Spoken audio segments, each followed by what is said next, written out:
Murder, this trial, and everything in between has been tragic and devastating. Our family is forever broken. And one thing we cannot get back is George Floyd.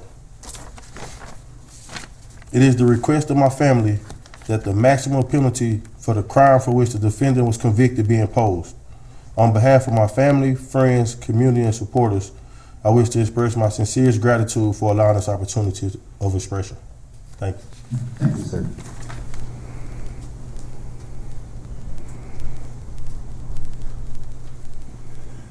Your Honor, just for the record, this wonderful lady standing here is a Hennepin County victim advocate. Ms. Boswell is well known to the court. Yes, thank you, Judge. And so, Your Honor, we'll next hear from the brother of George Floyd, Mr. Terence Floyd.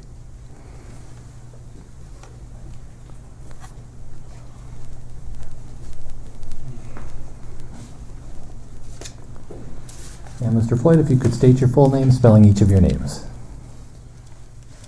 Yes. Terence Floyd, that's Terrence, Floyd, Floyd. Go ahead.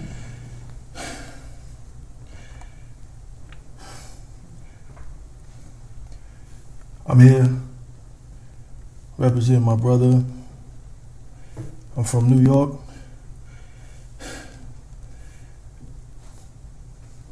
On May 25th, 2020, my brother was murdered, everyone knows, by Derek Chauvin. The facts of this case were proven beyond a reasonable doubt, and 3 guilty verdicts have been rendered.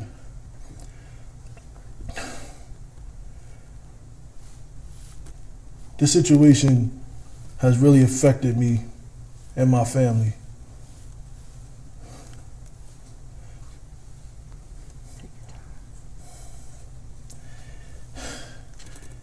Any family member that has went through this, we are part of a fraternity of families, and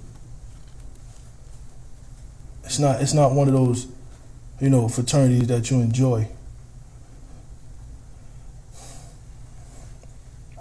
I just, over this last year and months, I actually talked to a few people, and I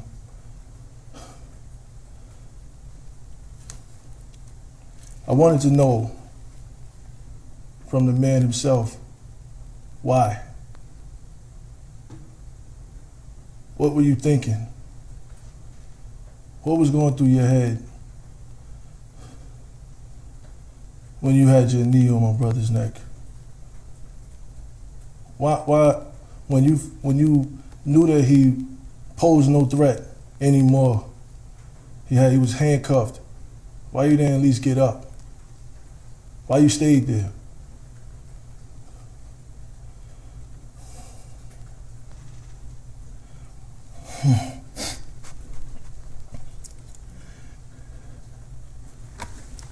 You take your time. A month before my brother was murdered, I was on the phone with him, and we had a long conversation. And as I looked at the video of my niece, the last conversation me and my brother had was he wanted to have play dates. He wanted to plan play dates with Gianna and my daughter. And we started setting it up. That can't happen. And I have to, my daughter's still young, but I still have to explain to her, because this is history. This is a case everybody knows about. So she's gonna find out, and I'm gonna have to explain that to her. And I think that's, to me, harder than even just standing here, that I have to talk to my daughter and tell her, about her niece, about her uncle, about the situation. That's basically reliving it all over again, years down the line.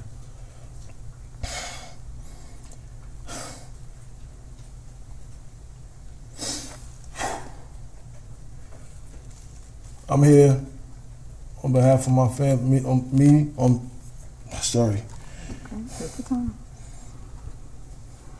behalf of me and my family, we seek the maximum penalty. We don't want to see no more slaps on the wrist. We've been through that already. In my community, in my culture, we've been through that already. Smacked on the wrist. No. Because if it was us, if the roles was reversed, there wouldn't be no case. It would have been open and shut. We'd have been under the jail for murdering somebody. So we asked for that same penalty for Derek Chauvin. Thank you. Thank you, sir.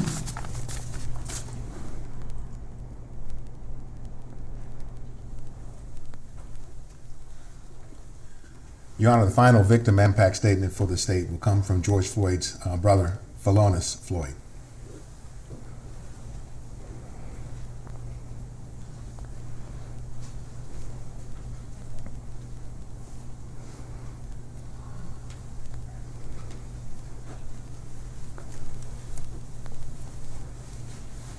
And sir, if you could begin by giving us your full name and spell each of your names, and I have permitted you to use your phone because you have notes on it, is that correct? Yes, sir. All right, and you may proceed when you're ready. Giving us your full name first. Philonise Floyd, spelled Philonise, last name Floyd, Floyd. And you may proceed.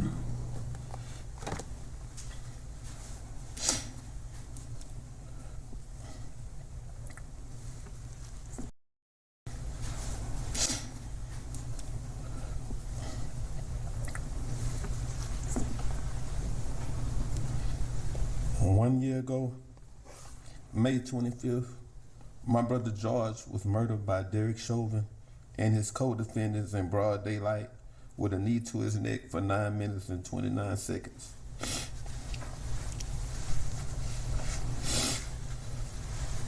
I was a trucker, and immediately my life changed forever.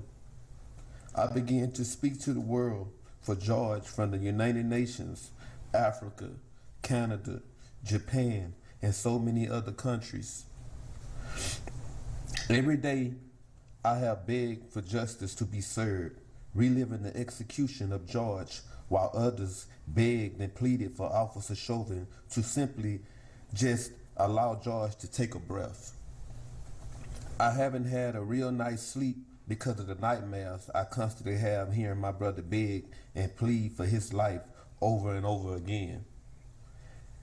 Even saying, "They going to kill me. Please, officer." Screaming for our mom. I have had to sit through each day of Officer Derek Chauvin's trial and watch the video of George dying for hours over and over again.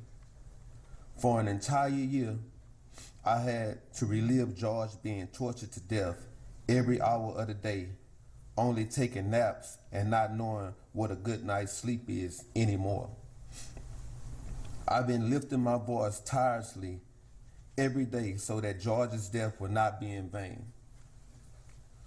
Honorable Judge Peter Cahill, I thank you for allowing me to share this today.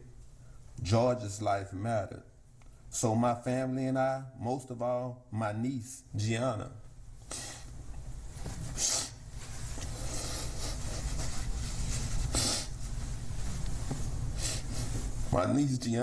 she needs closure. I'm asking that you please find it suitable to give Officer Chauvin the maximum sentence possible, charge that he has been found guilty for. My family and I have been given a life sentence. We will never be able to get George back. Daddy's our daughter's first love. He would never be able to walk Gianna down the aisle at her wedding, attend those magical moments of her life like a daddy-daughter dance, sweet 16 party, seeing her out for prom graduations, and she would never be able to have any personal memories with her father. With a smirk on his face and children present, Officer Chauvin used excessive force and acted against his training. Chauvin had no regards for human life, George's life. I stand before you today asking you to please help us find closure by giving Chauvin the maximum sentence possible, making sure he does this time consecutively without the possibilities of parole, probation, or getting out early for good behavior. Thank you. Thank you, sir.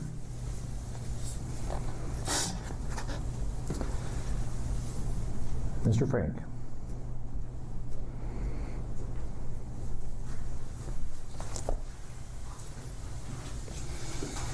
Thank you, Your Honor. Here today, of course, for sentencing, gives us an opportunity to speak about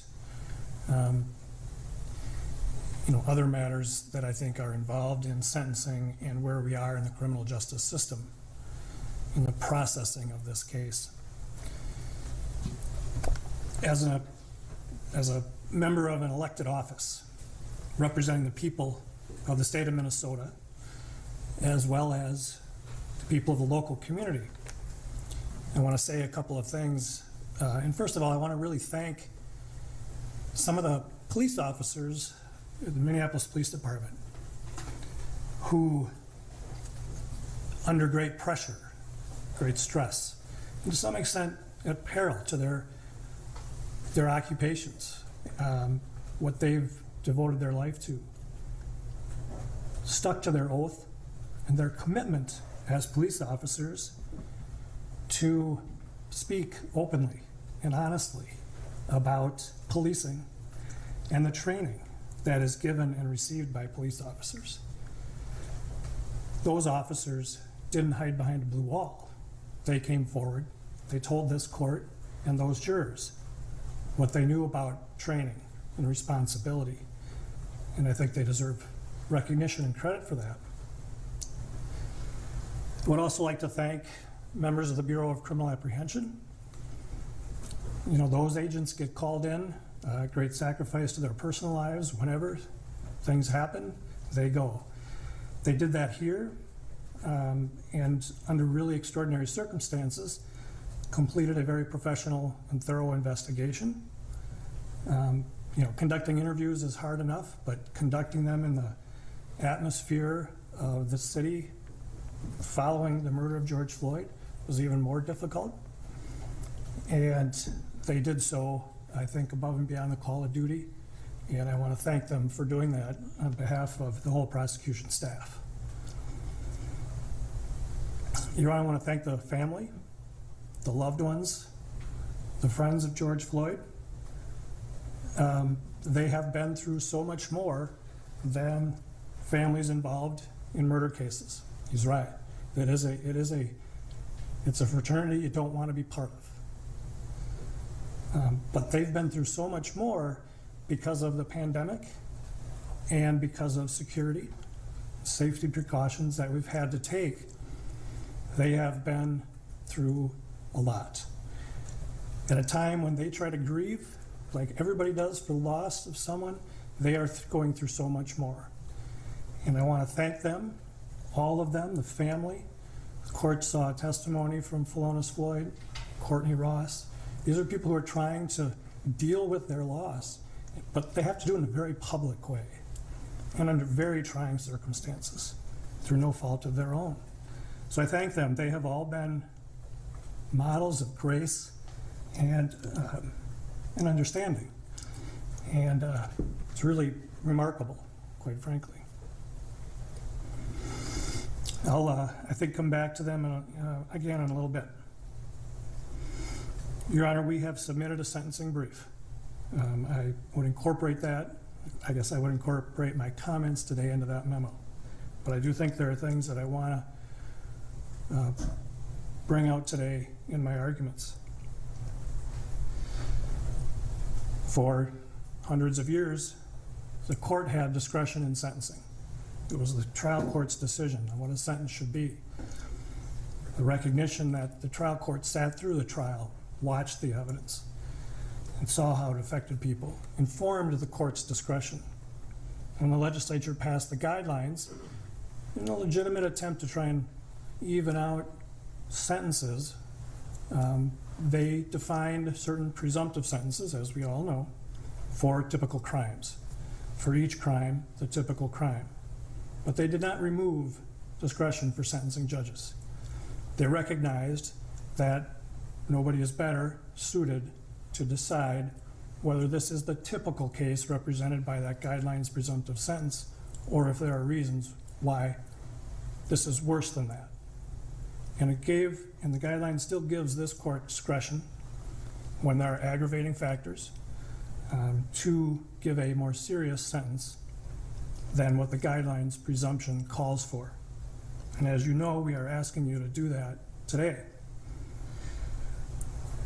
As this court found, there are 4 aggravating factors that we have identified. They go beyond a list of just what those factors are. We have not just done our homework and found a list. The court made good findings, detailed findings about those factors, and we think they justify a greatly increased sentence. This is not the typical second-degree unintentional murder. The Supreme Court in our state has said that, and very recently, even 1 aggravating factor is sufficient to go twice the top of the range. Here we have 4. The first one that the court found is an abusive position of trust and authority. And the court specifically found that when Mr. Chauvin was acting as a police officer, he had a position of trust and authority. That is certainly true. We trust police officers. We trust them when we need help. We call them for help. We trust that they're going to take care of the problems that they are assigned to deal with, right? We trust them. We also give them great authority. We give them great power. We give them power to use force that individuals would be prosecuted for using, right? We give them authority to arrest, to detain. And with great power, of course, comes great responsibility. So they're not sent out there by themselves to do this. They're given substantial training. This court saw all of that through the trial, in general and in specific to Mr. Chauvin and the other 3 officers. They're given training on the use of force, the proportional use of force. The force used has to be warranted by the threat. They're given training on de-escalation because we recognize that police officers are called in when people are not having their best day, when people might be affected by mental illness, drug abuse, any number of issues. They're just having a bad day, and they're trained for that and should be. And they're taught how to use that to de-escalate and control a situation. They're taught medical intervention. They're taught to provide medical attention to people who need it. Being a police officer is a difficult job. We ask a lot of them. It's a profession, there's no doubt about it. But we give them a substantial amount of training, and most officers do it right. This case wasn't about police officers, all police officers. It wasn't about policing. This case was about Derek Chauvin disregarding all that training he received and assaulting Mr. Floyd until he suffocated to death. One of the things that you heard, Your Honor, and the jurors heard that can really encapsulate, I think, a very important issue here. 7 words. In your custody is in your care. And it's a real simple mantra. It's a real easy thing to remember. You're going to take custody of somebody, you have to provide care. You have to do it in a caring way. You can't simply disregard their care. Mr. Chauvin abused his position of trust and authority as a police officer by doing just that, just disregarding all his training. was an abuse of that because what did he decide to do? We often are forced in this, criminal justice system to infer people's state of mind by their conduct and their statements. What was Derek Chauvin's endgame here? What was the plan? It seems apparent the plan was hold him down until we can dump him in an ambulance and no longer have him be our problem. You recall he said to Charles McMillan, "He's a big guy, might be on something." That's it. He held Mr. Floyd down as Mr. Floyd begged for his life. He had the other officers help in that regard. And rather than doing the simple expedient of putting him on his side, he said, "Yeah, He was dismissive to that duty of care.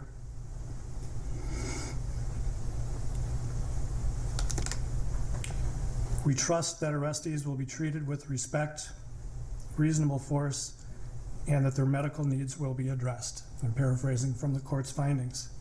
That trust was violated. We trust that they will use their authority reasonably, and this was a particularly egregious abuse of that force. Again, paraphrasing the court's findings.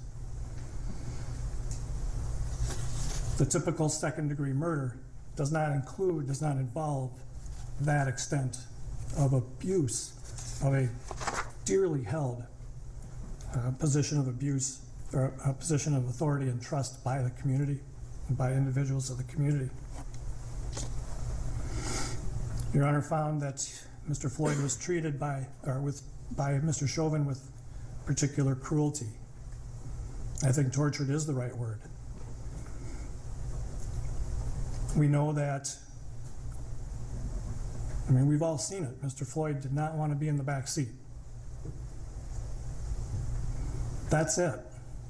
That's the rub. It was the need to get him in that back seat no matter what. And we all saw that once he was pulled out of that back seat, he calmed right down. He even willingly went down to the ground. "I'm going down," he said. And he went down to the ground, not fighting, not punching, and he was placed initially on his side. He's already handcuffed. He's placed on his side in the recovery position, like he should be, because he's trying to breathe, and then quickly placed prone on the ground, face down. Mr. Chauvin put his left knee on George Floyd's neck, his right knee on George Floyd's back, face down on the pavement. Had Officer King sit on Mr. Floyd's waist area, and had Officer Lane hold his feet down. You can even see Mr. Floyd trying to pull his feet up. We all are going to fight to breathe. Everybody knows that fear when you all of a sudden realize you're having trouble breathing. It's just innate, right? We want to survive. We know we have to breathe. And there's an automatic reaction when you begin to feel like that is threatened. And you can see Mr. Floyd going through that. He tries to pull his feet up. But he's held down by these three officers while Officer Tao is looking on. And later, of course, goes to keep the people who want to help away. He's placed face down on this pavement so harshly that it rubs the skin off his face.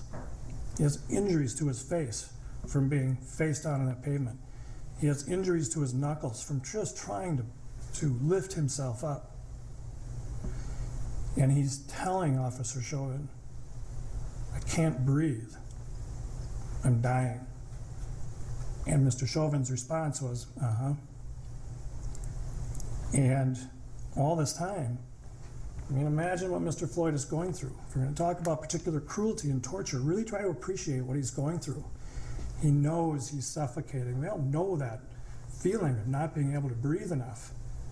And he's begging, he's pleading, and he's being ignored. His concerns are being dismissed by somebody who has taken custody but not care. He was kept in that prone position for 9.5 minutes and was suffocated. There's no other way to say it. That's particularly cruel. That is more cruel than a typical second-degree unintentional murder. Significantly more. This is not a momentary gunshot, punch to the face. This is 9.5 minutes of cruelty to a man who was helpless and just begging for his life. This court found that there were children present, standing only a few feet from these officers. These children, who were ages 17 and one child age 9. Why is that an aggravating factor? Well, I think everybody can figure that out. Right? It's particularly bad to commit a crime in front of children. We've heard a lot of academia about the development of the young brain and how long it can take. And here you got a couple of teenage girls and a 9-year-old girl. How are they going to process this? Standing feet from a man being suffocated by police officers. Such a stark sight that one of the children even says, we got to call the police on the police. How do you process that as a 9-year-old?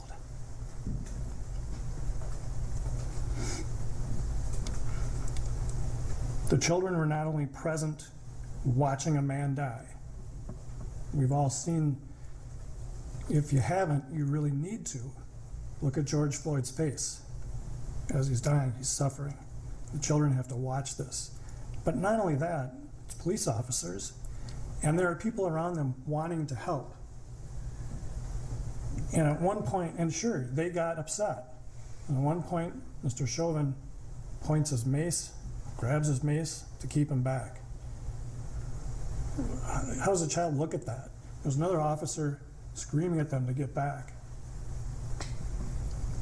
The typical second-degree unintentional murder doesn't involve children standing feet away watching the 9.5-minute suffocation of a man begging for his life.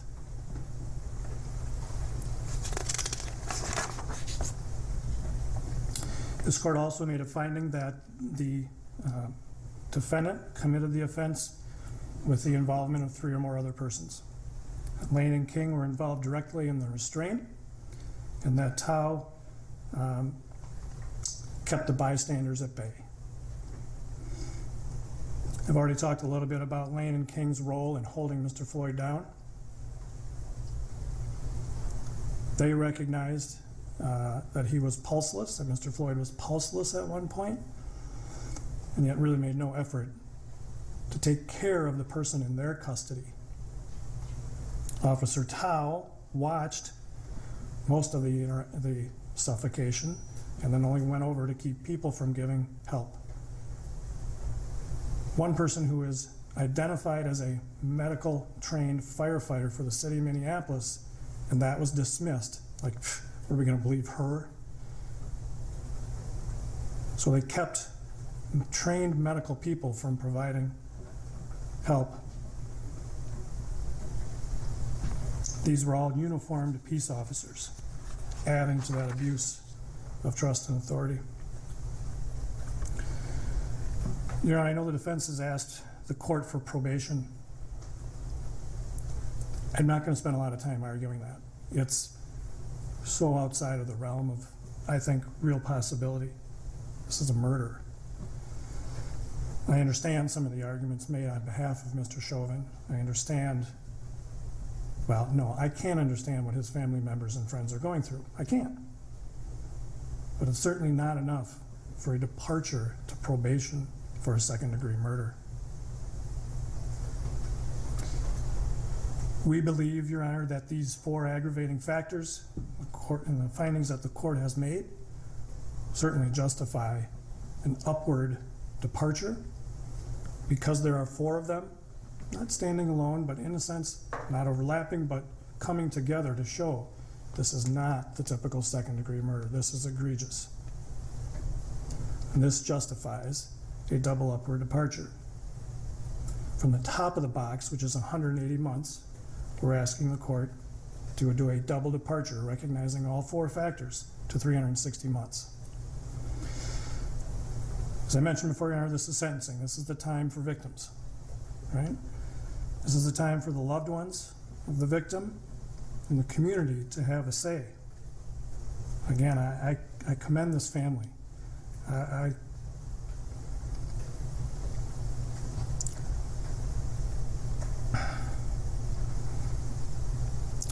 commend all of the loved ones, the friends, the people that have been involved in this case for tolerating and being gracious. None of this, of course, can bring George Floyd back. That's very true. But this is the time for our criminal justice system to say, we hear you. This is the time for their criminal justice system to say, we recognize that this harm you're going through is real, and while we can't feel what you're feeling, we know we can do what your criminal justice system should do and recognize the severity of this crime and reflect that in the sentence to be given. It's time for this criminal justice system to say, we recognize this is more serious than the typical second-degree unintentional murder. The 4 reasons the court found reflect that and give this court more than an adequate basis to do that. Your Honor, we ask the court to impose a sentence of 360 months, commitment to the Commissioner of Corrections. As you know, Your Honor, there are no fines in murder cases. And we would ask the court just to reserve the issue of restitution, so we can clarify that with the family and present that to the court for 30 days. Thank you, Your Honor. Anything further from the state? No, Your Honor. All right. Mr. Nelson. Oh, I'm sorry. Mr. Blackwell? Sorry, Your Honor, just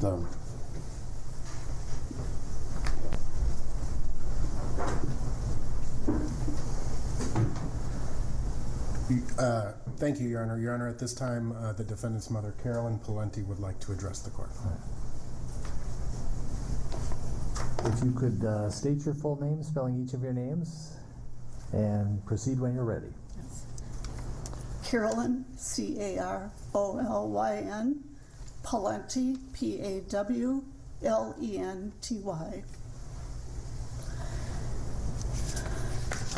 I am the mother of Derek Chauvin. I am here to speak on behalf of my entire family. On November 25th, 2020, not only did Derek's life change forever, but so did mine and my family's. Derek devoted 19 years of his life to the Minneapolis Police Department.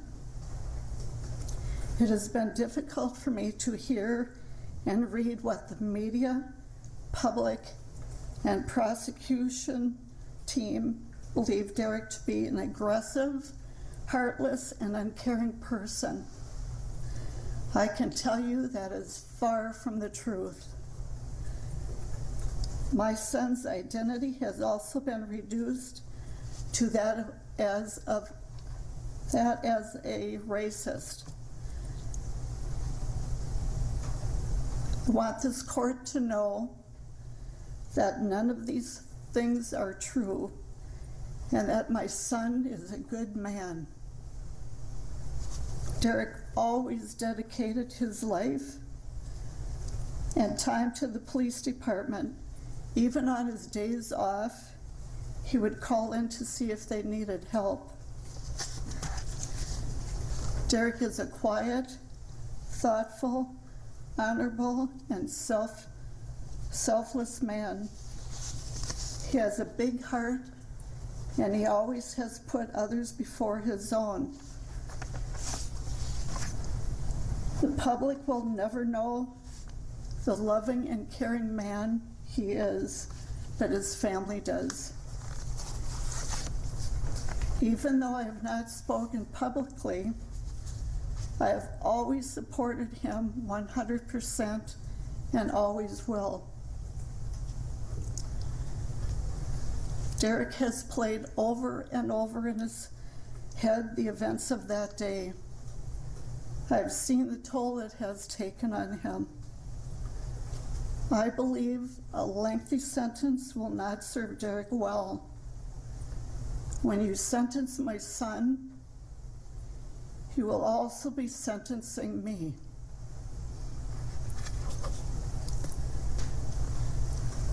I will not be able to see Derek, talk to him on the phone, or give him our special hug.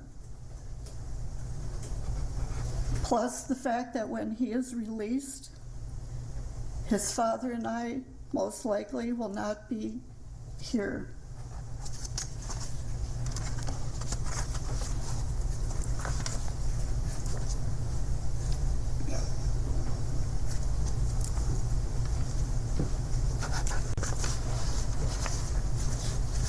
Derek, my happiest moment is when I gave birth to you. And my second is when I was honored to pin your police badge on you. I remember you whispering to me, "Don't stick me with it." Derek, I want you to know I have always believed in your innocence, and I will never waver from that. I have read numerous letters from people around the world that also believe in your innocence.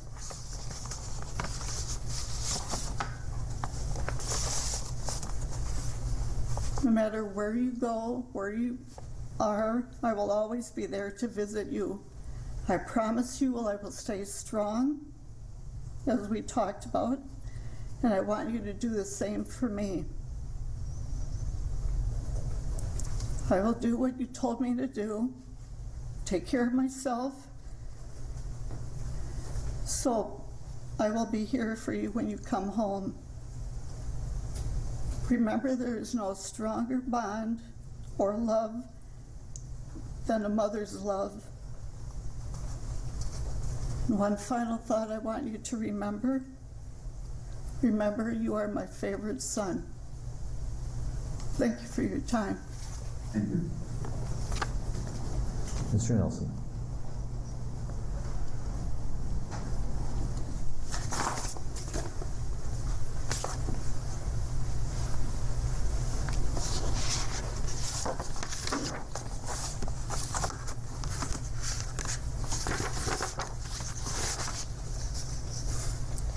Thank you very much, Your Honor.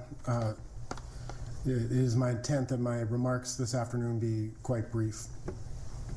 I do not intend to relitigate the facts of this case, nor spend any substantial time looking at the law. The court is very familiar with the facts of this case, and the parties have fully briefed the court relevant to the sentencing factors. And we recognize that in any case, any sentencing that comes before the court is tasked with a difficult job.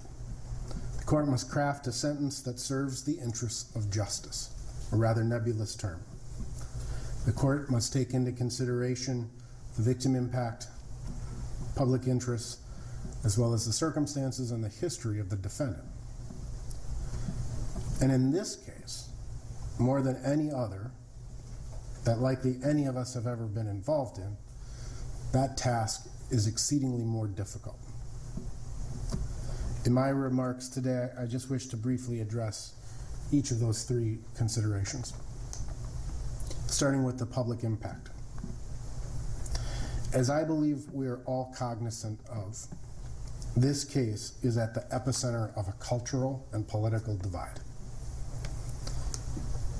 We tried to keep a lot of that out of the courtroom during the trial and make this case about the facts. But we recognize what has happened as a result of this case.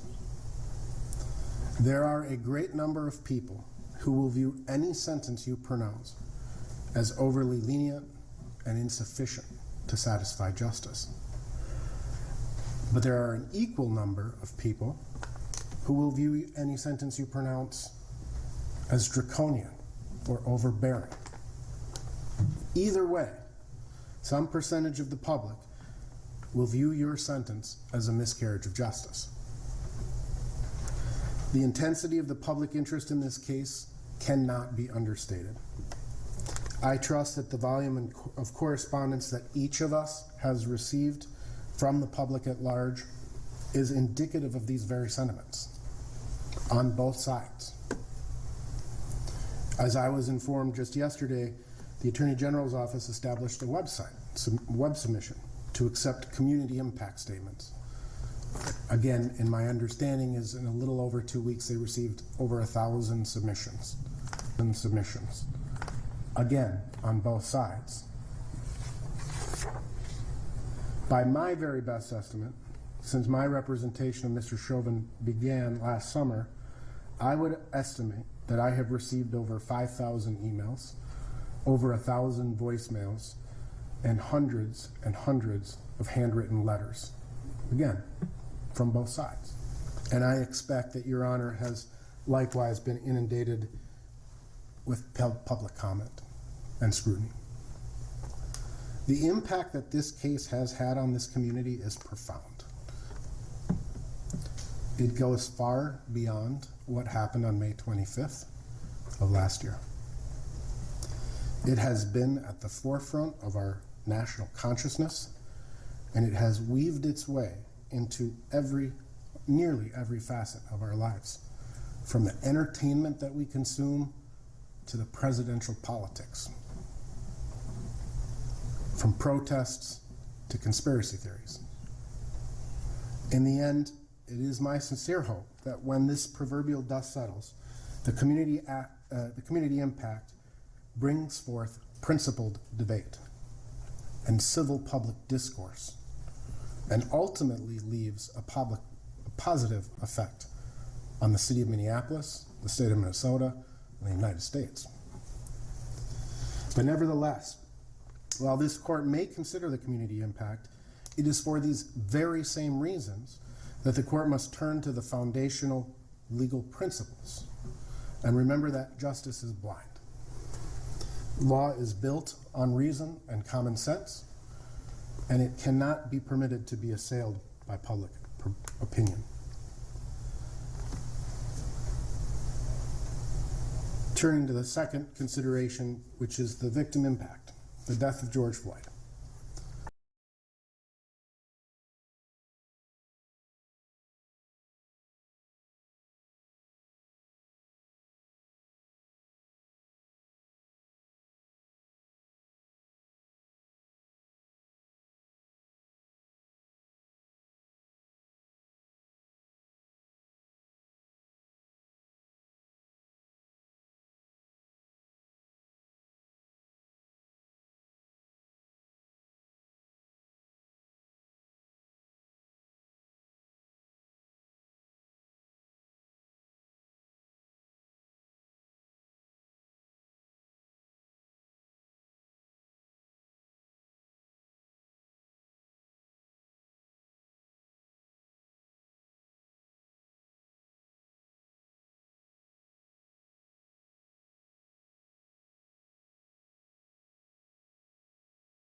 Sergeants told me that if I had asked him to dig a ditch for 8 hours, he would have picked up a shovel and he would have never complained for a second. He would have done his job. He was decorated as a police officer, multiple life-saving awards. He was decorated for valor. He was proud to be a police officer because what he liked to do was help people. And the statistics show, the vast majority of police work is helping people. He was proud to be a Minneapolis police officer. He served his country as in the United States Army.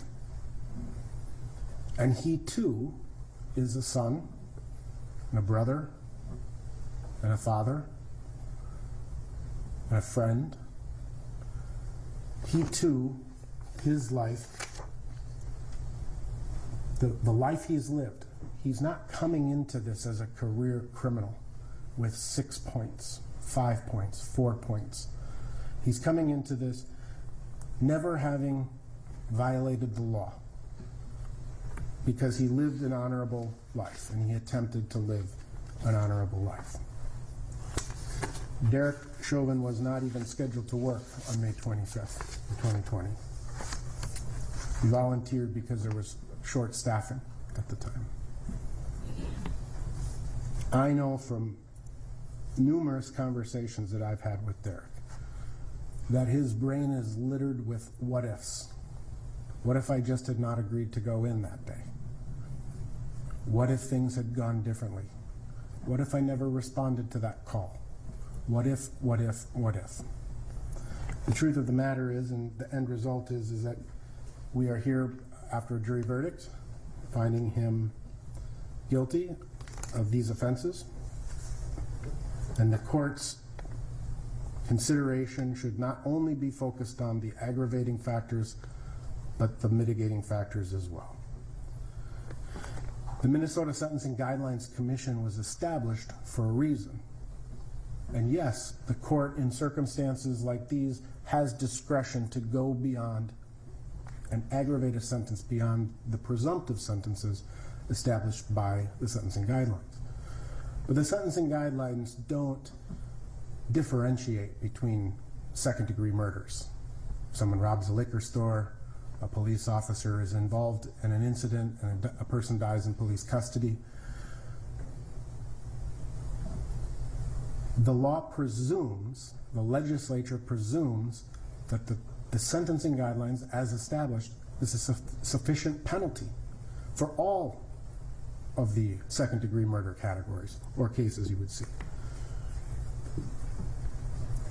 From 2019 back to 2010, a total of 90 people were sentenced for second-degree murder. Those sentences, those people, there were more than that, but people who had a 0 criminal history score, more than 90 people were sentenced. 67%, or 60 of those 90 people, received a guideline sentence of 150 months. So 2/3 of all people in this same position received a guideline sentence. 20% received an aggravated sentence, 18 of the 90, and 13% or 12 individuals were granted mitigated departures. So if the legislature and the intent of the sentencing guidelines is to eliminate sentencing disparity, the law should presume that the guideline sentence is what is appropriate in this case. Judge may take into consideration at this point those aggravating factors, but you have to counterbalance them, which is the goal of the law, with the mitigating factors. I know that this has been an incredibly difficult case for the Floyd family to have to endure. The state of Minnesota, likewise, the prosecutors in this case have endured quite a bit, as has Mr. Chauvin's family. This is a case that has changed the world to some degree, and I hope it's positive.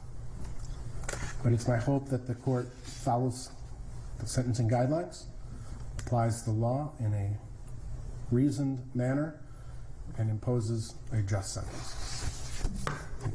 Actually, Mr. Chauvin, would you join Mr. Nelson at the lectern?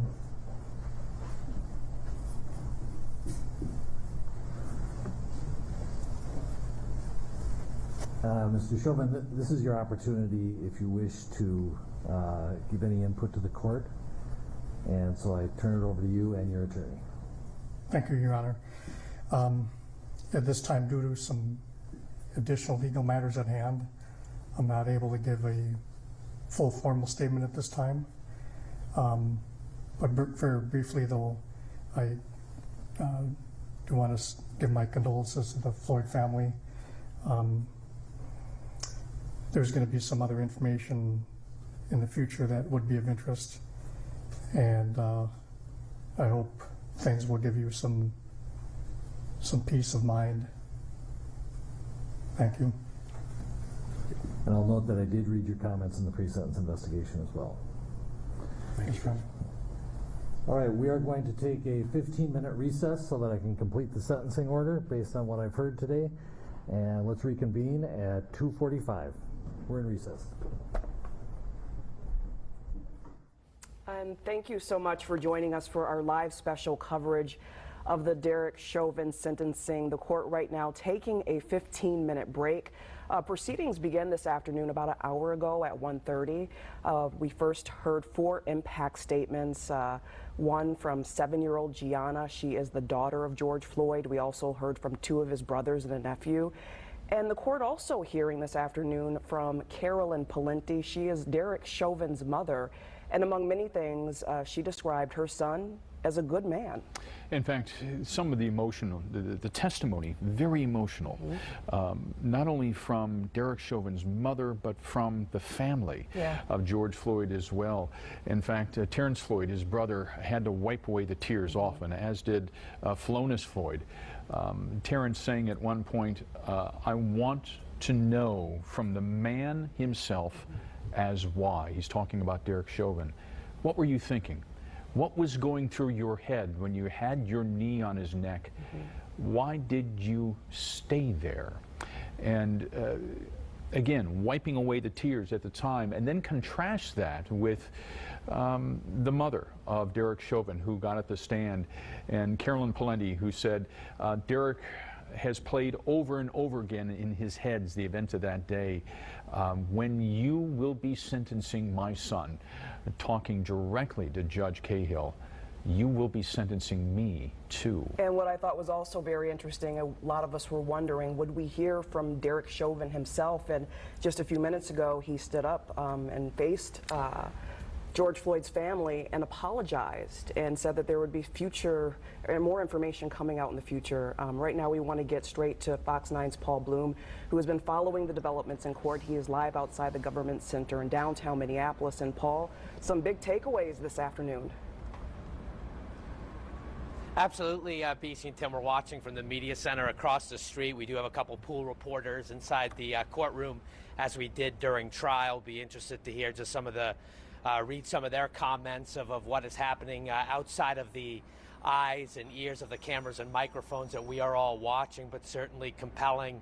As you mentioned, starting out right off the bat, basically the sentencing began sharply at 1:30, immediately went into victim impact statements, a little bit different than other sentencing hearings that I have covered, and immediately up popped Gianna Floyd, George Floyd's 7-year-old daughter. I think that looked like it was a video recorded cell phone conversation with her where she said she misses her daddy, she loves him. Then you mentioned to the brothers, the one, Terence, talking directly basically to Derek Chauvin. He didn't look at him. He continued to face a judge, which you are supposed to do during victim impact statements, but basically wanted to know what Derek Chauvin was thinking when he had his knee on George Floyd's neck and back for some 9.5 minutes. Nephew, who were like brothers, we were told they were Mr. Williams, who they had a lifelong bond with George Floyd, his uncle, and then finally Philonise Floyd, perhaps the most recognizable of the Floyd family members. So 4 victim impact statements from the family. The prosecution wrapping up its case as it relates to sentencing with Matthew Frank. Of course, he in the Attorney General's office wanting this Judge Peter Cahill, to go to basically 30 years in prison. That is the target the state is seeking. They said this second-degree unintentional murder, yes, there are parameters, yes, there are sentencing guidelines, but this was not your typical unintentional second-degree murder. Derek Chauvin should be sentenced above and beyond sentencing guidelines. Judge Cahill has found aggravating factors. So now we wait, just minutes away now before Judge Cahill will impose sentence. And of course, a real shocker today We didn't know exactly who we'd hear from on Chauvin's side. Obviously, we knew Eric Nelson would speak. He kind of pitched this idea of probation, that Derek Chauvin has absolutely no criminal record, that part of a broken system, remorse, that you could send him home and you know that Derek Chauvin will be law-abiding going forward. And the defense basically enhanced that argument with his mother, this mom who said, she clearly emotional there, but said the proudest moment or the best moment of her life was giving birth to him. The second greatest moment of her life was pinning that Minneapolis police badge on Derek Chauvin's chest. So that was quite a remarkable moment in court. And now, at the very end, before we took that 15-minute recess, Derek Chauvin coming up. He alluded to some more information coming out, and because of other issues, I assume that meant his federal charges, that he just can't speak publicly in court to stand by. But he did offer condolences. He did turn and face the family members in court. We'll have to get a little bit more detail from our pool reporters, but clearly it looked like he turned towards Floyd family members in court and offered condolences for George Floyd's death. And now the world awaits this 15-minute recess, 2:45, where Judge Cahill will impose his sentence. Again, the state looking for 30 years behind bars. The defense, I think they've backed away maybe from just a simple probation, but they clearly want a much lesser sentence, basically saying Derek Chauvin has devoted his life to law enforcement, never violated the law, basically cut him a break here. His life was important, and he will be sentenced, depriving his mother, his friends, his family of Derek Chauvin for years to come. But obviously we'll await Judge Cahill returning to the bench now as he finalizes his sentencing order. All right, Paul, stand by there. We may come back to you in a few moments, but I want to bring in Lee Hutton now, our legal advisor in all of this. And Lee, I want to pick up right there where we kind of left off, and that is Derek Chauvin before the judge. And judges are always going to look for remorse. Is the defendant remorseful? We didn't get that word completely out of him today, but he did offer his condolences to the family. Parse out the differences between here and essentially what the judge will be looking for in this. I can tell you, you hit it right on the head. When I was watching, let's start with the impact statement of his mother. His mother seemed to divert the attention from the actions on the video, which I think is going to be persuasive to the judge and not positive for Derek Chauvin. They basically played the race card when their whole defense was, this is not about race. This is about following the orders of the badge. And I thought that was a big failure, putting it candidly. When you go to Derek Chauvin, while he gave kind of this, not necessarily admission of guilt, but he gave this apology to the family, which is going to be accepted to the judge, and he's going to consider that as somewhat of a remorse. But then he left us with this kind of cliffhanger in a really bad movie, saying that there's going to be more information that's going to come out. Well, if there is, why not say so? If you can't say so, why bring it up? But you did bring it up, and I think the judge is going to be somewhat in kind of purgatory in a sense, but he's eventually going to make the decision that Chauvin's impact statement and his statement was not persuasive in going with a downward departure or even the standard. I think Chauvin's going to get the 30 years. Here's what Mr. Chauvin said here at the end. I do want to give my condolences to the Floyd family, and then he paused for a moment. There is going to be some other information in the future that I hope will give them some peace of mind. It's tough to speculate here, but is he alluding to a possible, maybe agreement in the federal charges? You know, that can be possible. It could also be possible that he's going to completely cross the blue line of silence and say that, here's what I can give you, Floyd family, and the rest of the world is an opportunity to really clean up the police department. Maybe that's the case, but we really have to wait and see. And if there was something so impactful that could defend himself, or that could have changed the result of the trial, why not have brought that up into defense? And so this cliffhanger is going to be continued, and I'm curious as everyone else what this information is. And Lee, defense attorney Eric Nelson, he made mention that this case has been the epicenter of a cultural and political divide, and that much of that was they tried to keep that out of the court proceedings in the process. But what did you make of that statement? Well, I made up the statement that the defense throughout trial trying to negate the fact that this had some social consequences and to negate the fact that it had some racial issues that needed to be addressed, and for the defense to not address them at all. Hopefully this is kind of a reckoning or coming to the conclusion that this case in fact was about the historical blemish between law enforcement and people of color. This is about the historical blemish, about that certain people are treated differently under the eyes of the law. And so, if anything, if this trial is going to have a positive impact, which Nelson alluded to, sooner or later, the police department and others that are involved with this, and this is on both sides of the fence, have to come to some type of conclusion that we're not quite equal under the eyes of the law. And hopefully this is a start moving forward to some type of accountability.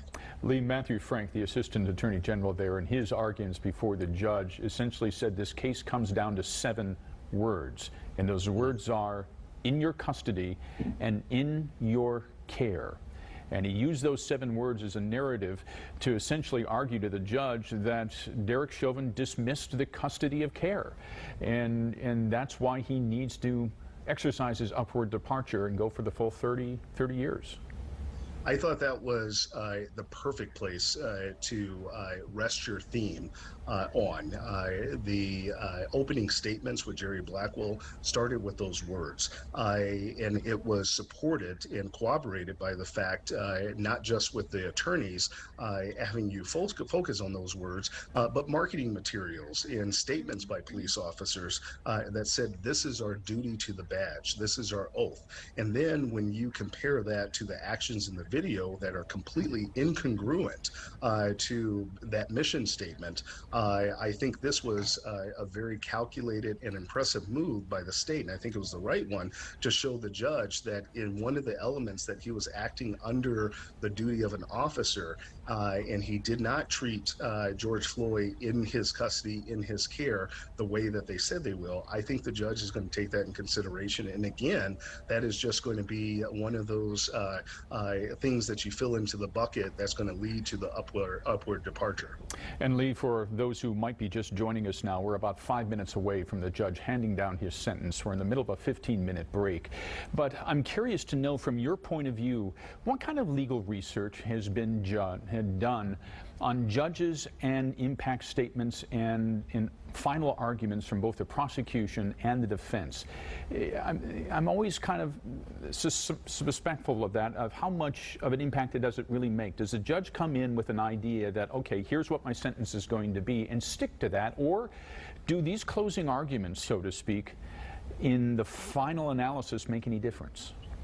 I can tell you, I think the judge, number one, being an officer of the court and being human, looks at it from 2 different lenses.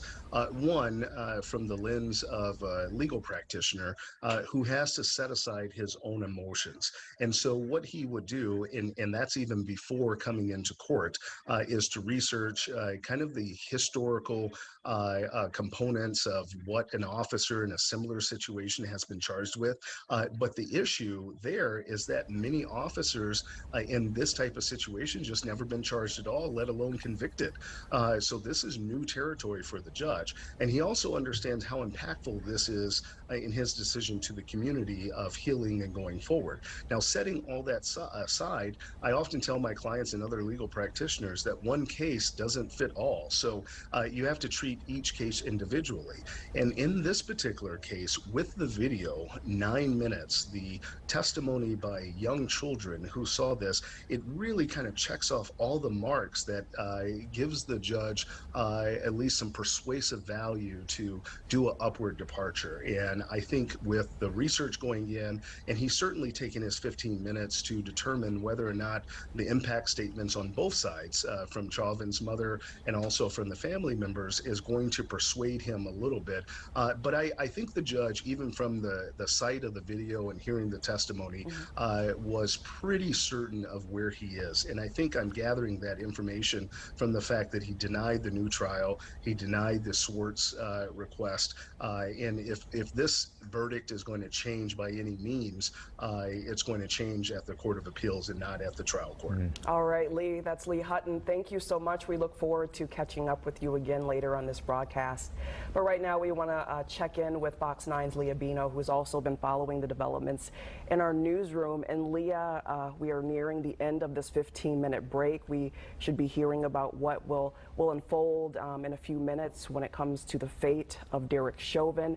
And after the sentencing, we are expected to hear from a number of people, including Attorney General Keith Ellison and Benjamin Crump, who has been the attorney representing George Floyd's family. Yeah, that's right. Regardless of what the sentence is that is handed down in a few minutes, we do know that there's a couple of things planned that we want to make people aware of. There's going to be a march and a rally, regardless of what the sentence ends up being, and that's going to be organized by families supporting families against police brutality. That's happening at 4 o'clock this afternoon, so be aware of that if you're in the downtown area. Also, before that, and just a few minutes after the sentencing wraps up, as you mentioned, we will hear from Attorney General Keith Ellison and also Attorney Ben Crump with the family. Also, Reverend Al Sharpton is in town. He will be making some comments, leading the community in some prayer after the sentencing wraps up. So a couple of things to look for as this afternoon unfolds. I also want to share with you that as we've been watching this sentencing proceeding, I've been in communication with juror number 52. You'll recall Brandon Mitchell. He was the first jury member to speak out after the verdicts were handed down, and he told me that he trusts that Judge Cahill will do a great job deciding on the sentence. So obviously a lot of people around the globe, the jury members in this case, watching closely to see what this sentence will ultimately be. And Leah, you were watching some of those victim impact statements. Anything that really took you by surprise? I was surprised to hear from Derek Chauvin, although he was very limited in what he said due to his impending federal trial. But hearing from his mom, and I think Eric Nelson making the statement, there's nothing like a mother's bond to her child. And I think that that was well displayed. Yes, I think that resonates with a lot of mothers, right? We were surprised to hear from her, and you know, having done this for a long time, not only with this trial, but through our careers, both for you, Tim, and BC, I know that interviewing mothers that might be in somewhat of a similar position, I, for one, have never met a mother who doesn't believe in her son's innocence. So some of her comments, while not surprising, showing her support to her son in such a public way in this high-profile case, I'm sure was very emotional for the entire family. So that definitely was riveting to watch. And I know just watching on social media, people's reaction to her words are very, very powerful. Also to hear from George Floyd's 7-year-old daughter in that video. I mean, that is very powerful, and I'm sure pulling at a lot of heartstrings in that courtroom. All right, Leah, thank you so much for your analysis as well on this what has been like a long ordeal. This has been going on now for more than a year, and of course the trial lasted 2.5, 3 weeks, and we're giving you a live look inside of the courtroom right now. We are expecting Judge Peter Cahill to come back into the chambers here at any moment, where he will pronounce the sentence for Derek Chauvin. And of course, his defense attorney, Eric Nelson, has been arguing for probation and in time already served, based upon the fact that his argument is that he has been a police officer for 19 years, has no prior criminal record, and has been an upstanding member of the community, and argued before the judge here moments ago that in 2/3 of all second-degree murder sentences that have come down, they have abided by essentially the legislative recommended sentencing guidelines, in this case between 10.5 and 15 years. The prosecution, they've asked for a lot more and made the argument today that based upon aggravating circumstances that they should go well beyond, in fact double the recommended sentence and up to 30 years in prison. A lot of legal experts have been saying all along that the judge is probably going to land maybe between 20 and 25 years. But Lee Hutton, who is just with us a few moments ago, believes that after listening to the arguments today in court, that he may go for the full 30 years in prison. And right now you're taking a live look outside the government center in downtown Minneapolis, the Hennepin County Government Center, and you can see people there gathering, everyone awaiting the judge's decision. George Floyd's death, this case has garnered worldwide attention and sparking a movement toward racial justice. And again, we are a little bit over that 15-minute break. Court proceedings began this afternoon at around right on the dot at 1:30. We first heard from George Floyd's daughter, 7-year-old Gianna. She spoke to how she misses her father and says, though, also that she still feels like he's here with her in spirit. And the court also hearing from 2 of George Floyd's brothers as well as a nephew, and they really just spoke to how difficult it has been for them over the past year. Philonise Floyd saying that, you know, he was a truck driver when this all happened, and now his life has changed dramatically from sleepless nights, and then also being an ambassador for change, speaking to the President of the United States about changes in law enforcement, speaking to the United Nations, and he's just hoping, like all of George Floyd's family, they're hoping for the maximum here in this case as we await the sentencing decision. One thing that struck me about Philonise Floyd is the man that we've gotten to know over the past year has been so incredibly well-spoken. His words chosen very carefully and very measured. And today he got up there before the judge, constantly wiping the tears away from his eyes, and you could tell that he was struggling for the right words to say. But the words he did have were very impactful. And he told the judge that I haven't had a real night's sleep thinking of my brother George begging for his life. For an entire year, he told the judge, I've had to live watching the replay of my brother being murdered.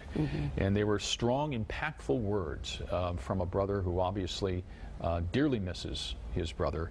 And you could hear a pin drop in the courtroom as both he and his other brother were talking about George. Yeah, and the court also hearing from Carolyn Palenti. She is the mother of Derek Chauvin, and she said that she spoke on behalf of the entire family, and quite honestly, this was her first time speaking publicly. She described this being a difficult time, saying that to hear what she sees and hears through the media and by the prosecution, she says he's been described as heartless, and that's far from the truth. She went on to say, my son is a good man. He's not racist. Derek is quiet, thoughtful, honorable, and a selfless man. He has a big heart and has put others before himself. And we see that Judge Peter Cahill is taking the seat right now. Let's listen in. Well, first of all, I wanted to thank everybody for being here and for providing the input you did. Not just the people who were in the courtroom here, but also those who provided written statements, both from the Floyd family and the defendant's family. I've read all the impact statements that were submitted earlier and listened carefully to all the input here today. And it is truly appreciated that you took the time to stay with this case and to provide me with input. I have reviewed the pre-sentence investigation and carefully considered all the facts of the case and the law, but my comments are actually going to be very brief because most of it's going to be in writing. I have a 22-page memorandum that is going to be attached to the sentencing order. And why am I doing it in writing? To emphasize the fact that determining the appropriate sentence in any case, and in this case, is a legal analysis. It's applying the rule of law to the facts of an individual and specific case. And that is why, as opposed to trying to being profound here on the record, I prefer that you read the legal analysis that explains how I determined the sentence in this case.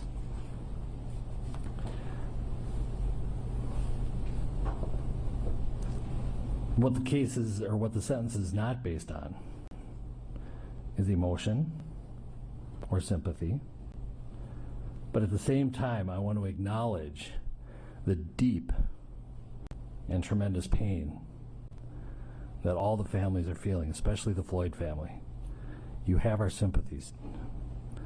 And I acknowledge and hear the pain that you are feeling. I acknowledge the pain not only of those in this courtroom, but the Floyd family who are outside this courtroom and other members of the community. It has been painful throughout Hennepin County, throughout the state of Minnesota, and even the country. But most importantly, we need to recognize the pain of the Floyd family. I'm not going to attempt to be profound or clever, because it's not the appropriate time. I'm not basing my sentence also on public opinion. I'm not basing it on any attempt to send any messages.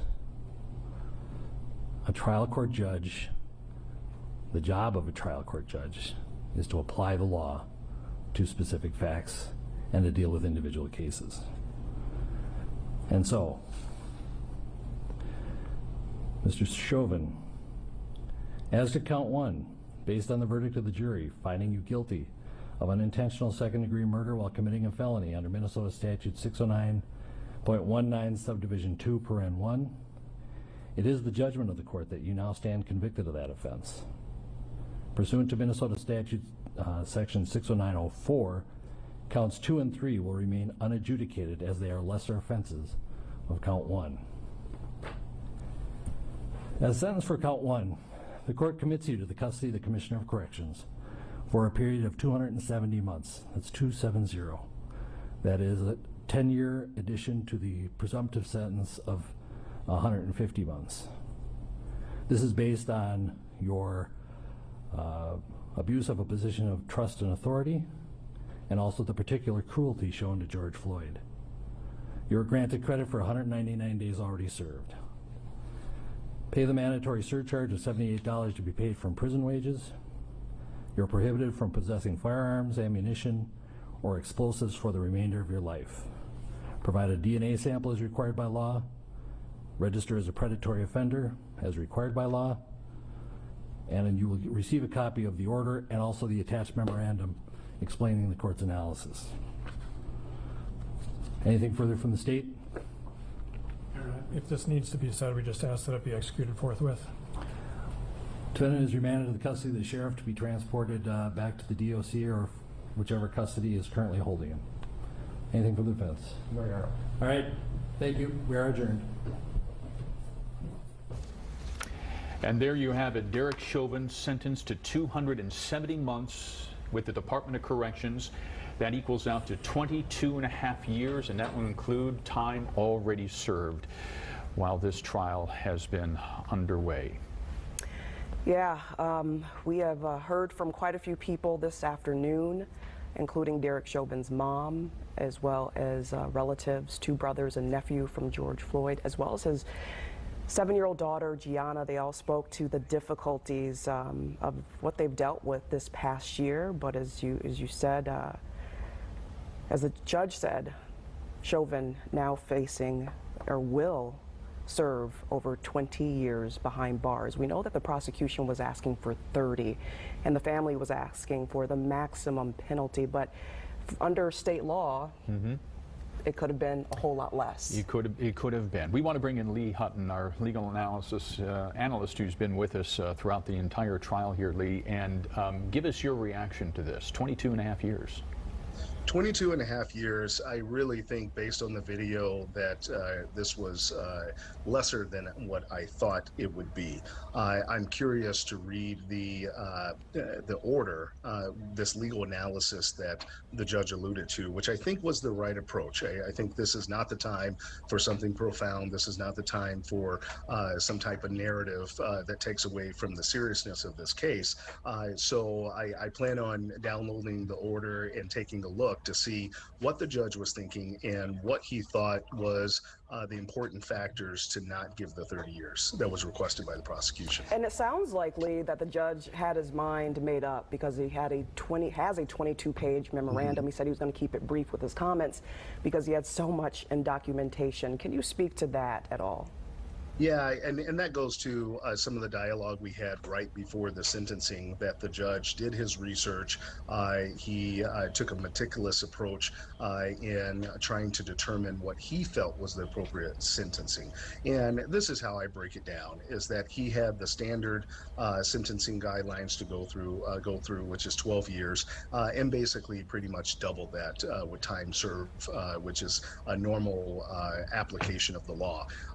So the judge, in his thinking, was, I'm going to double the normal standard. But again, this case was so unique, so impactful to the world, and those four factors that judges usually consider, I think there were some arguments that the prosecution made that fit right into those factual narratives. Okay, our cameras right now are outside of the crowd gathering around the Hennepin County Justice Center right now, the government center.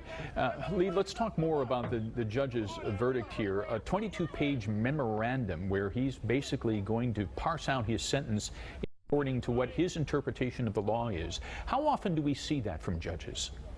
Very rare, not something where it's 22 pages, but again, this is a very serious murder charge and conviction that he's doing. He understands that there's going to be an appeal process because the defense has said they were going to do that. And honestly, I think it's appropriate for both sides to have some type of reason in writing that they can refer to, set it down, revisit it, and understand exactly what the judge was thinking.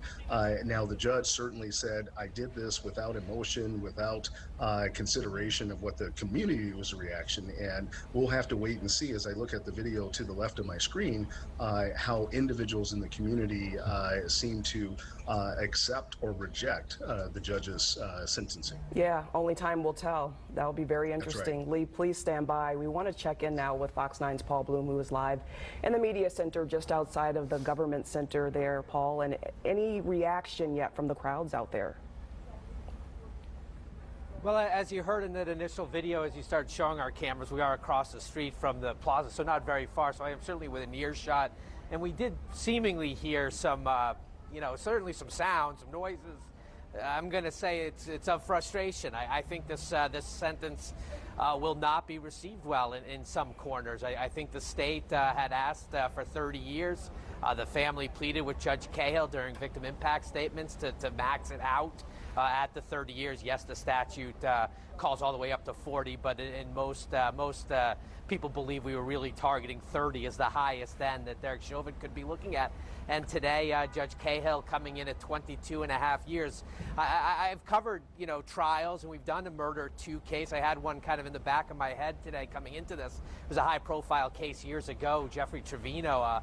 It was a domestic homicide. He killed his wife, hid the body in the Mississippi River. He ended up murder 2, unintentional, no criminal history. Aggravating factors there. That judge went up to 27 and a half years. I was predicting we'd be in that 25 to 30 year time frame for Derek Chauvin. Clearly that is not what happened. I do find it fascinating that the judge here is going to basically put his feelings, his findings in this 22-page memorandum. Given that he didn't want to sit up on that soapbox today. He knows the world is watching. He knows the cameras are rolling. He allowed it. I actually thought Judge Cahill, if you were to ask me my opinion, ran kind of a tight ship of a court case here. He did the trial. The convictions came in, and Judge Cahill today says this wasn't about sending a message. He didn't want to get all emotional. He clearly did his research. He listened to both sides' arguments, and he came out at that 270 months. A couple quick thoughts I have as you guys discussed the 270 months. Remember, in Minnesota, 2/3 of that time is served behind bars. The rest of that typically, as long as there's good behavior, somebody gets to go home, or halfway houses get out from prison confinement. So you're talking 14, 15 years behind bars. The final 7 or so, I haven't done the full math calculations, but you are looking at that type of time frame. What awaits Derek Chauvin now, who knows? He has been housed in our state's maximum security prison at Oak Park Heights, a very difficult type of inmate when you think about it. He is a police officer, a very incredibly the most public of cases and the most horrific of incidents on the streets of South Minneapolis, outside 38th and Chicago. So no doubt he will be sort of a marked man in prison. Does he spend the rest of the sentence in isolation? We don't know what awaits him, but clearly he is off to prison. 22 and a half years, 270 months. We'll have to see where the reaction comes in. We're awaiting word from Attorney General Keith Ellison, of course, the Floyd family, and talking and thinking about what Keith Ellison, the prosecution's office, might say today. Remember, Keith Ellison said after the conviction he was not out for revenge here. He basically said in his public comments he wants this case sentenced like a murder 2 case with aggravating factors, and he put that basically forward today. You heard Matthew Frank, his, of course, deputy in the Attorney General's office, asking to go all the way up to 30 years, that this was not your typical murder 2 crime. And basically, Judge Cahill has fallen somewhere in between, right? That presumed sentence for no one with a criminal record, with someone with a criminal record, is 12 and a half years. The state asked for 30. Judge Cahill coming in at 22 and a half. So we'll await some reaction. We do know that we expect some rallies to be descending down upon the courthouse. They were targeting 4 o'clock, so we're getting close to expecting to see some crowds down here. But again, my gut reaction today is that in parts of this community, 22 and a half years will not meet sort of justice demands that some in the community had asked for. And Paul, you raised a great point there, because I think most people are confused by sentences, no matter what state that you're in, but most people do not serve out the full terms. 2/3 is what's accepted here in Minnesota is your release date for probation, and under this sentence here today, Derek Chauvin would be out and on probation in just under 15 years of his time in prison, if this holds up upon appeal. Exactly. We do go to the appeals process. Also, just don't forget, I mean, the story moves so quickly, right? Minutes before Judge Cahill issued his sentencing order, the defendant, Derek Chauvin, hinted at some sort of new information that might put the Floyd family at ease. I heard you guys speculating, was that a suggestion that he was going to allocute on the federal side? He does face prison time there. How that would coincide with his state prison time, that is to be determined. But today, Judge Cahill said, at least in state court for murder 2, 270 months, 22 and a half years. And as you just mentioned, Tim, looking at, in terms of time behind bars, just shy of 15 years for the murder, the 9.5 minutes, knee on a neck, George Floyd.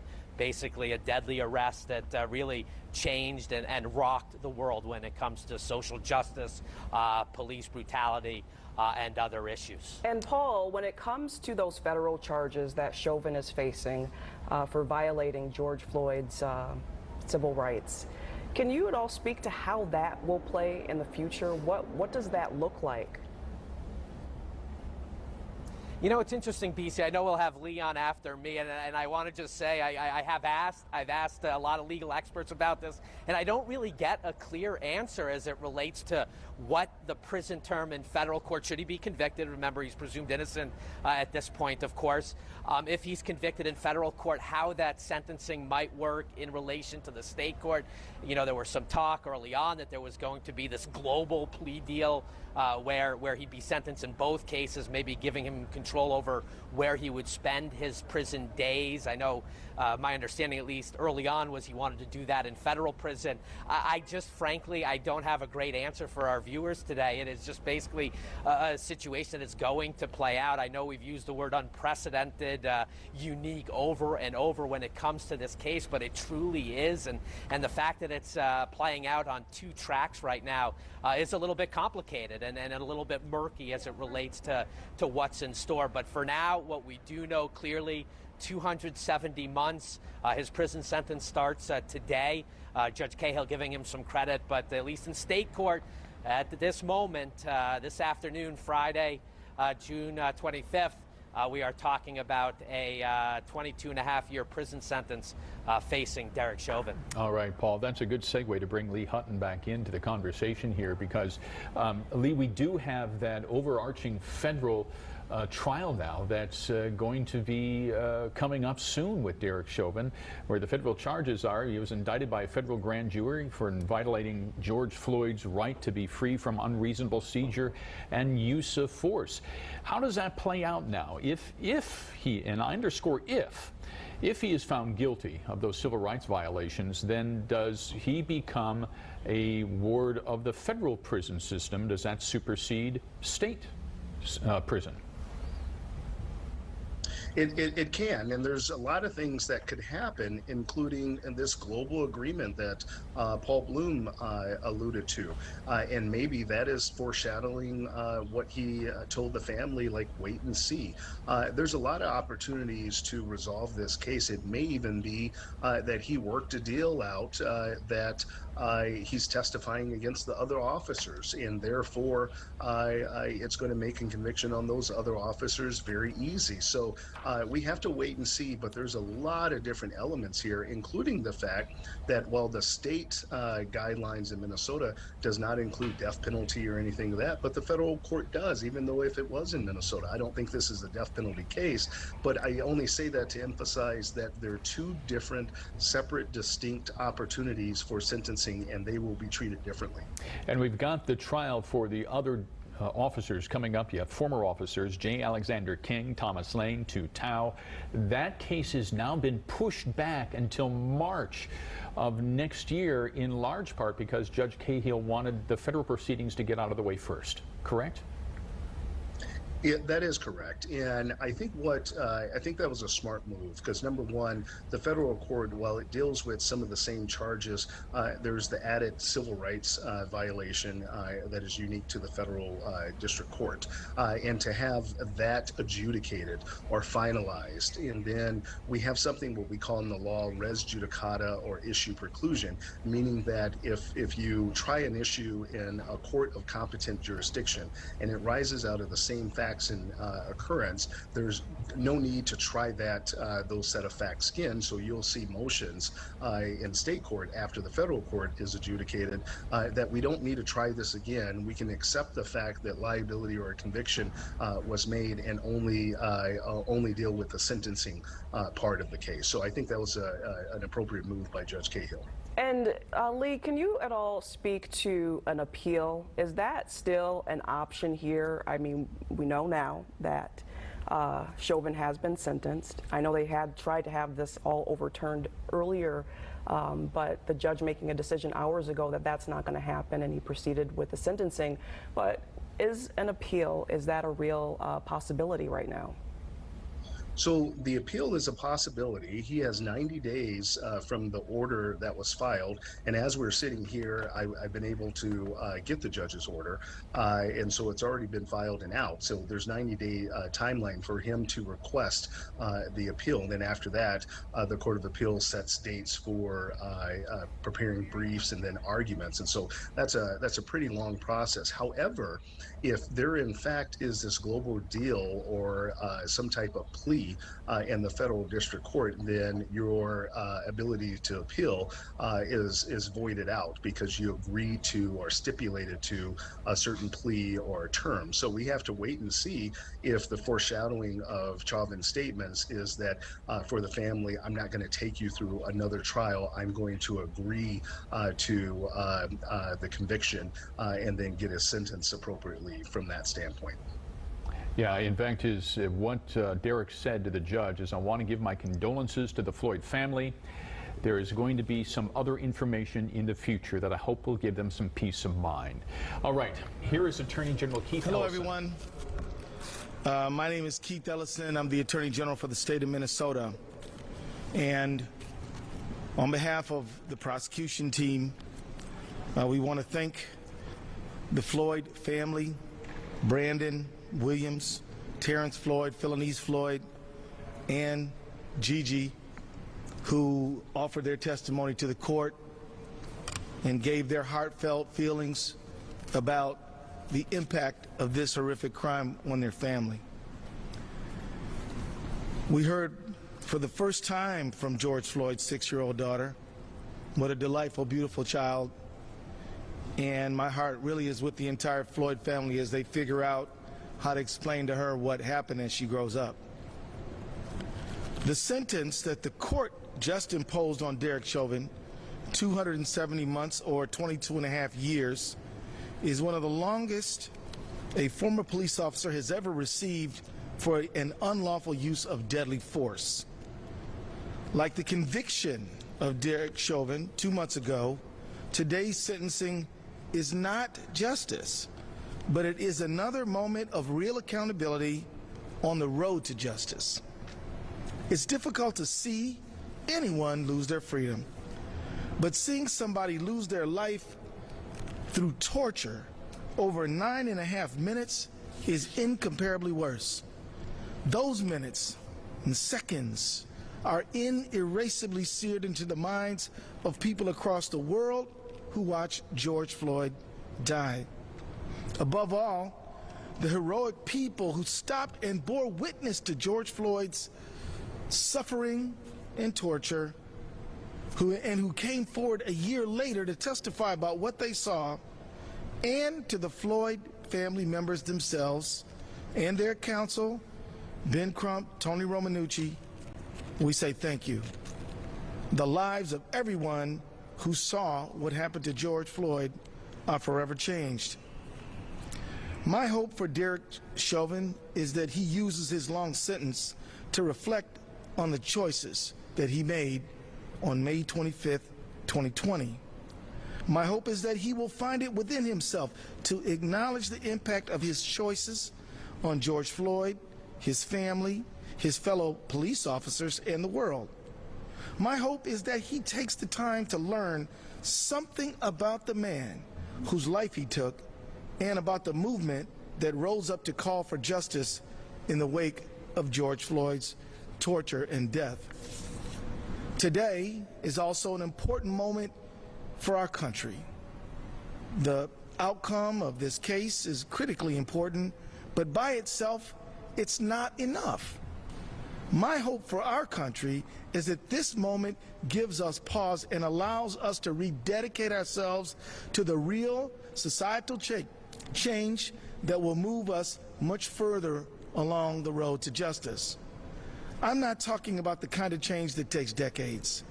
I'm talking about real change, concrete change that real people can do now. I'm talking to lawmakers. At this historic moment, there is so much legislation around the country, in city councils, county boards, state legislatures, and Congress, that is still waiting to be passed. If these bills were passed, they would make the deaths at the hands of law enforcement officers less likely, would improve police-community relations, would restore trust and therefore cooperation, improve the lives of officers who want to protect and serve, and make everyone safer. Every one of these bills at every level of government is critical for helping our families, our law enforcement officers, communities, and the country heal. Above all, Congress has still not passed the George Floyd Justice and Policing Act. I call on leaders and members of Congress to pass the best and strongest version of this bill that can be passed, and to pass it now. President Biden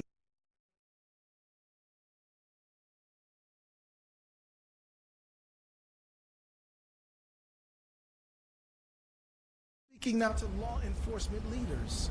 At this historic moment, law enforcement leaders are in a position to finally put in place policy, training, mechanisms, and accountability that can build a police department that people can really trust and rely on.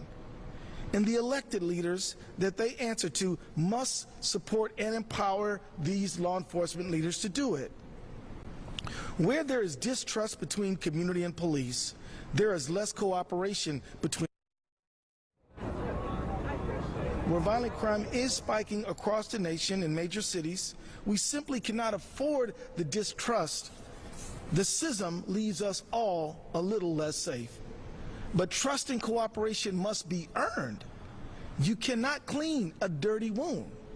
By bringing accountability in law enforcement, you actually promote public safety. I say to those law enforcement leaders, make no mistake, this is something your officers are asking for. In the aftermath of George Floyd's death, 14 Minneapolis Police Department officers signed an open letter condemning Derek Chauvin's actions and embracing the call for reform and change. These 14 officers don't only speak for themselves, they speak for hundreds across the country. These officers and ones like them want you to support officers who treat everyone with dignity and respect. They want you to support officers who are taking risks to speak up and demand that we do better. They want you to hold their colleagues accountable who refuse to serve communities with dignity and respect. Why do officers want accountability?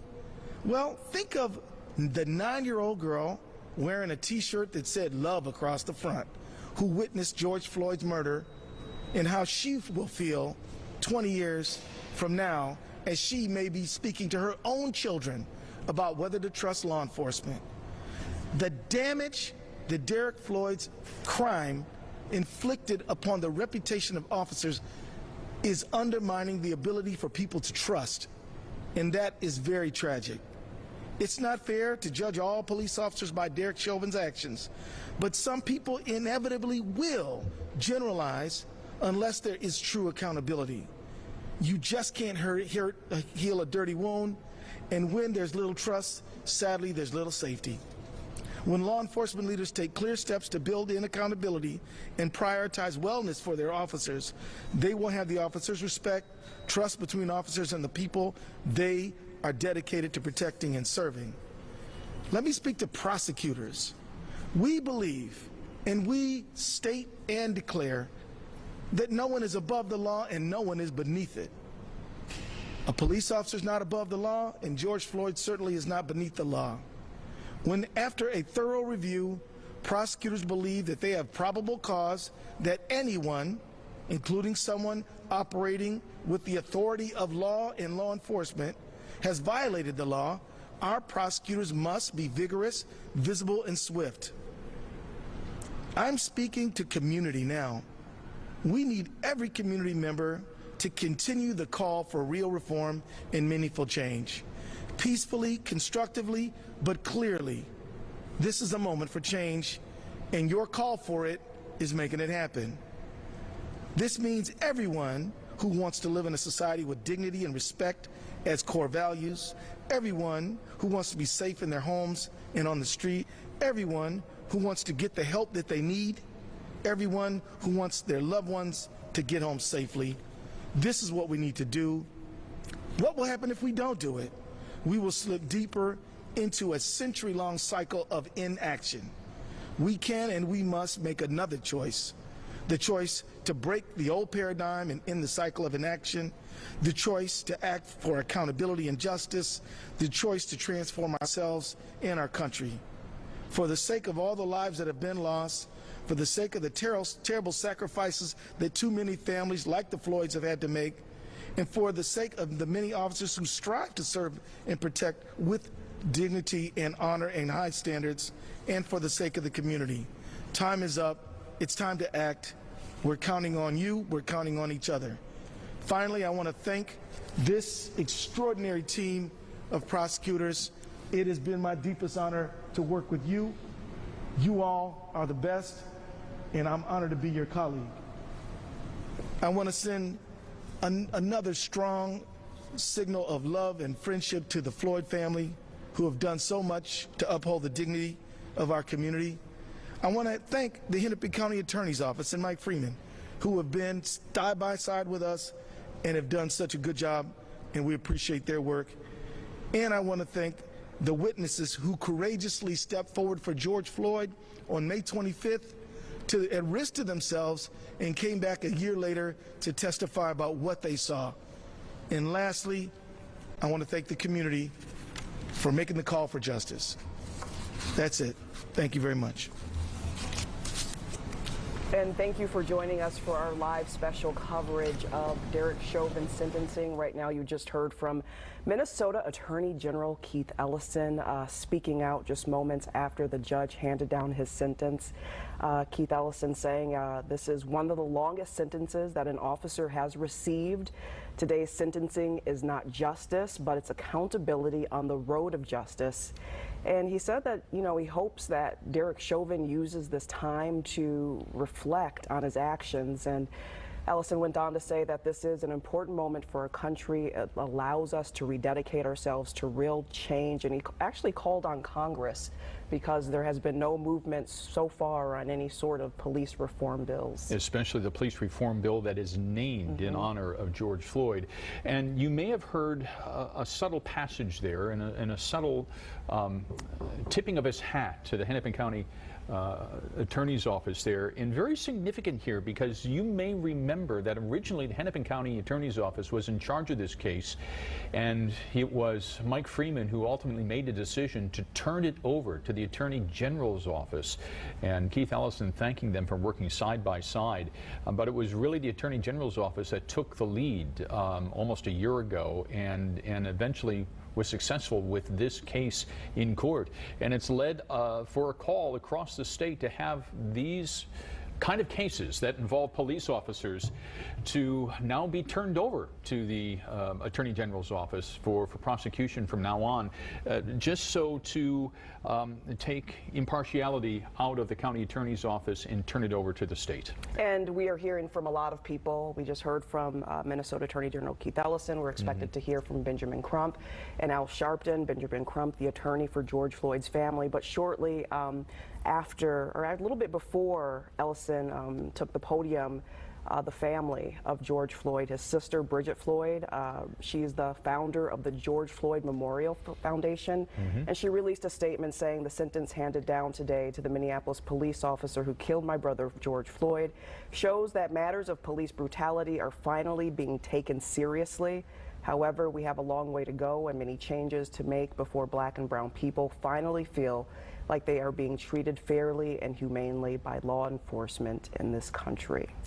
We want to take it back now to Lee Hutton, who's been standing by with us. He's been our legal analyst all along now. And Lee, have you had a chance to look over the 22-page order from Judge Cahill to kind of give us an executive summary of what was his legal reasoning for this today? Well, not a full, I haven't gotten through all 22 pages, but it definitely looks like the judge is considering factors that the prosecution brought up, and then the fact that the defense brought up some mitigating factors. And he starts, let me see, I don't know what I did with the order, but I had it with me in my hands. But certainly the judge is doing this as a guideline if there was an appeal, because not only can you appeal the sentencing or the conviction, but you can also appeal the sentencing at Court of Appeals. So if the conviction doesn't get overturned, certainly the defense can say, well, the 22 and a half years was a little bit too much, and this is why the mitigating factors should apply. And the judge gives like a roadmap from what I see. I haven't gotten to the end yet, but he's been very straightforward on kind of what he's thinking and kind of the severity of the crime.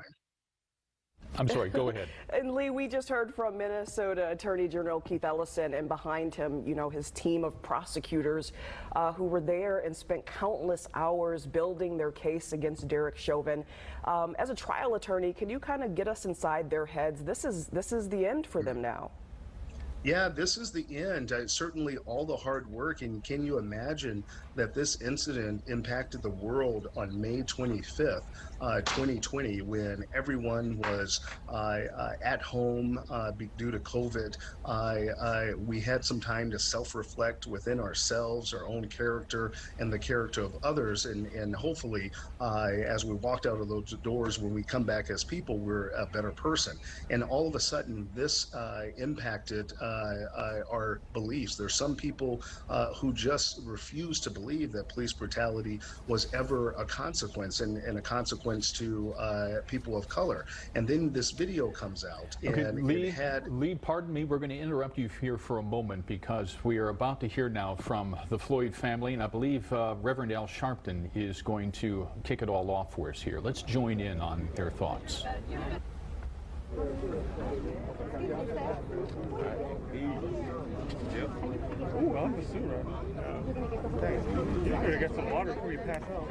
And right now we're just kind of in a waiting period. You can see the Reverend Al Sharpton there.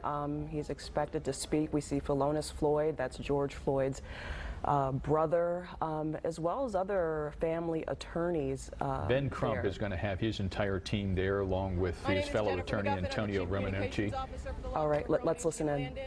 We are going to hear from Reverend Al Sharpton, who will start us in prayer, followed by the legal team, Attorney Ben Crump, Attorney Antonio Romanucci, Jeff Storms, Chris Stewart. And then we will hear from a few members of the family. If you could please hold your questions, let them get through what they need to say. Thank you so much. As we prepare to pray, family of Jacob Blake is with us, and the family of Dante Wright is with us. This verdict and this sentencing is the longest sentence we've seen, but it is not justice, because George Floyd is in a grave tonight, even though Chauvin will be in jail. So let us not feel that we're here to celebrate, because justice would have been George Floyd never have been killed. Justice would have been the maximum. We got more than we thought, only because we have been disappointed so many times before. 22 and a half years is longer than we've ever got, but shorter than what we should have gotten in the past. Let us remember, a man lost his life. This is not a prayer of celebration.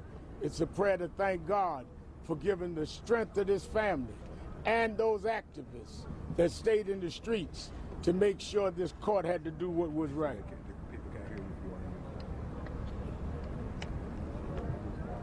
Let me repeat for those in the back, because those are the ones that march, that this is the longest sentence they've ever given, but it is not justice. Justice is George Floyd would be alive. Amen. Justice is that they would have been doing this. Had they done sentences like this before, maybe Chauvin would not have thought he would have gotten away with it. That's right. So let us remember the people that you castigated and attacked, that marched in Minneapolis and that we marched all over this country, that wouldn't stop. And we're not going to stop. One sentence does not solve a criminal justice problem. The United States Senate must show the same courage this jury showed and hold police accountable for murder and make them pay in the court of law maximum for murder. Not a token, not a donation, but full accountability. Amen. For the actions that you did. Right. Let us pray. Amen.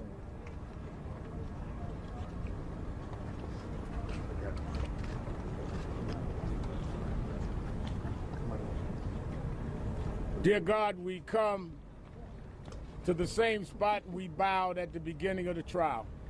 We bowed at the beginning of the trial, asking you to give this family strength and give them grace. And you brought us now to the end of this particular proceeding. They will say it is more time than any time in history, but we will say that history has been long underserving its citizens. Yes. And we humbly thank you for giving this family the strength to stand where other families didn't even get a court date. Yes. We remember Eric Garner today. Yes. We remember Michael Brown. Yes. We remember Jacob Blake, yes, who is still with us. We remember Tamir Rice on his birthday. 19 years old would have been today. We remember Breonna Taylor. Yes. They never got a court date. Never. We did get a court date, a conviction, and some time. Amen. Some will say that's progress. I will say, as Malcolm X said, if you have a knife in my back 6 inches, to take out 4 inches is progress, but I still have 2 inches of knife in my back. The knife is still in our back as long as these unresolved cases are there. And the Floyd family and those of us in the civil rights will not stop until justice becomes a matter of federal law and no longer a news story, but the story that we know will follow. Touch the U.S. Senate to see that they must make law so that we will not have little children like George's daughter had to give a judge a statement about the value of a daddy, but they understand that all of your children matter. Yes, black lives matter because you made us all.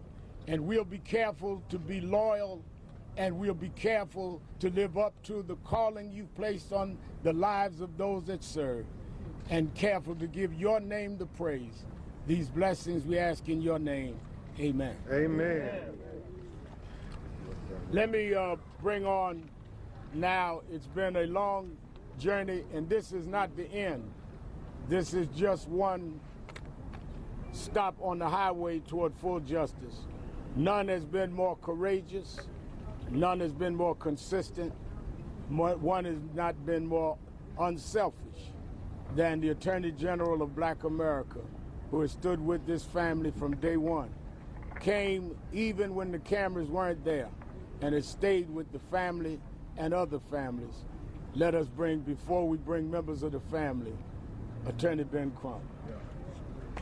Thank you. Thank you very much, Reverend Al Sharpton, for leading this family and this country in prayer as we continue to struggle to make the words of liberty and justice for all real in America. I stand here with a great legal team standing firmly with the family of George Floyd. That is Attorney Chris Stewart and Attorney Justin Miller from Atlanta, Georgia, Attorney Tony Romanucci from Chicago, Illinois, and Attorney Jeff Storms from right here in Minneapolis. And at present, we have the brothers of George Floyd, Philonise Floyd, Terence Floyd, and Rodney Floyd, as well as Brandon Williams. We have his cousins, Sharita Tate and Tara Brown. And we know at home praying we have his sisters, Bridget Floyd, Jaja Floyd, and Latanya Floyd, and certainly his beautiful daughter, Chris tells me, is looking, smiling, saying that her daddy changed the world, and he will talk more about that later. And we want to acknowledge all his family. We want to acknowledge all of the people who use their voice to say his name. Say his name. Say his name. Say his name. Today represents an opportunity to be a turning point in America. This is the longest sentence that a police officer has ever been sentenced to in the history of the state of Minnesota. But this should not be the exception when a black person is killed by brutality by police. It should be the norm. And so when we think about real justice would be, Silky, that George Floyd would still be here with his family. So what we got today was some measure of accountability. And we understand that there are still federal charges pending. So as his brothers and his family ask for the maximum, we're still holding out for the maximum. Yeah, that's right.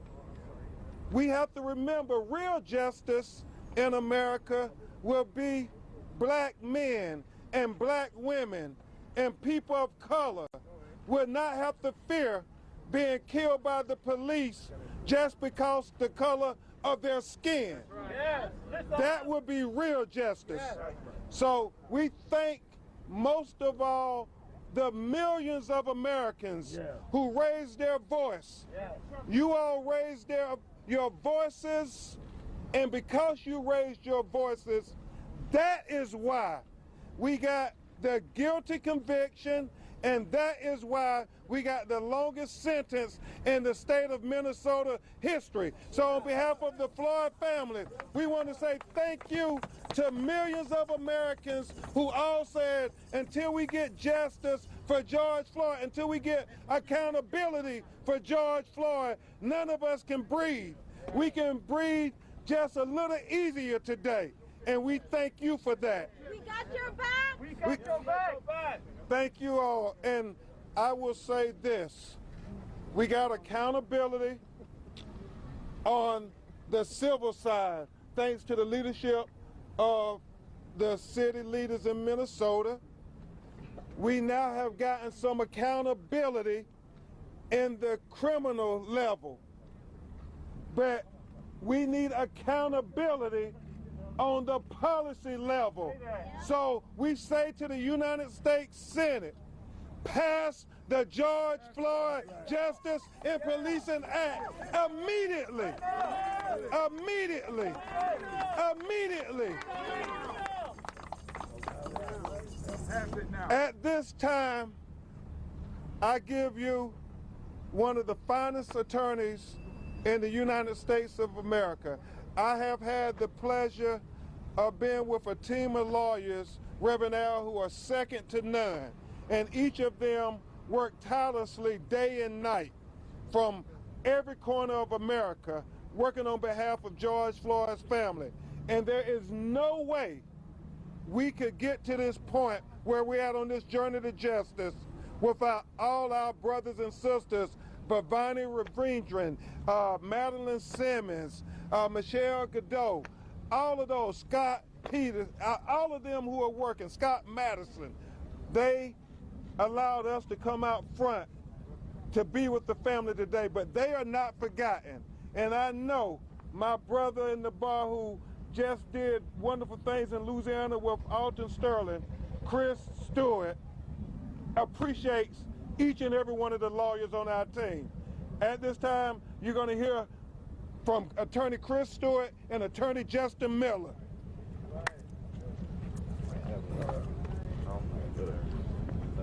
First, let me start by saying Roxy and Gianna couldn't be here, but right now, Gianna is actually watching. She's watching live. So let me tell you, Gianna, you've done two things in this case. You started by saying, my daddy changed the world. Yes. Yeah. I want you to know you changed the world. That's hard. Because today, that statement that you gave was not just powerful, but it was prophetic. You told us that his spirit is still here. That's right. And people that are doubting, people that are looking at these monuments coming up and the statues coming up of George Floyd and not understanding, you aren't understanding that his spirit is changing things. It doesn't matter who the man was. It matters who he is now. Yes.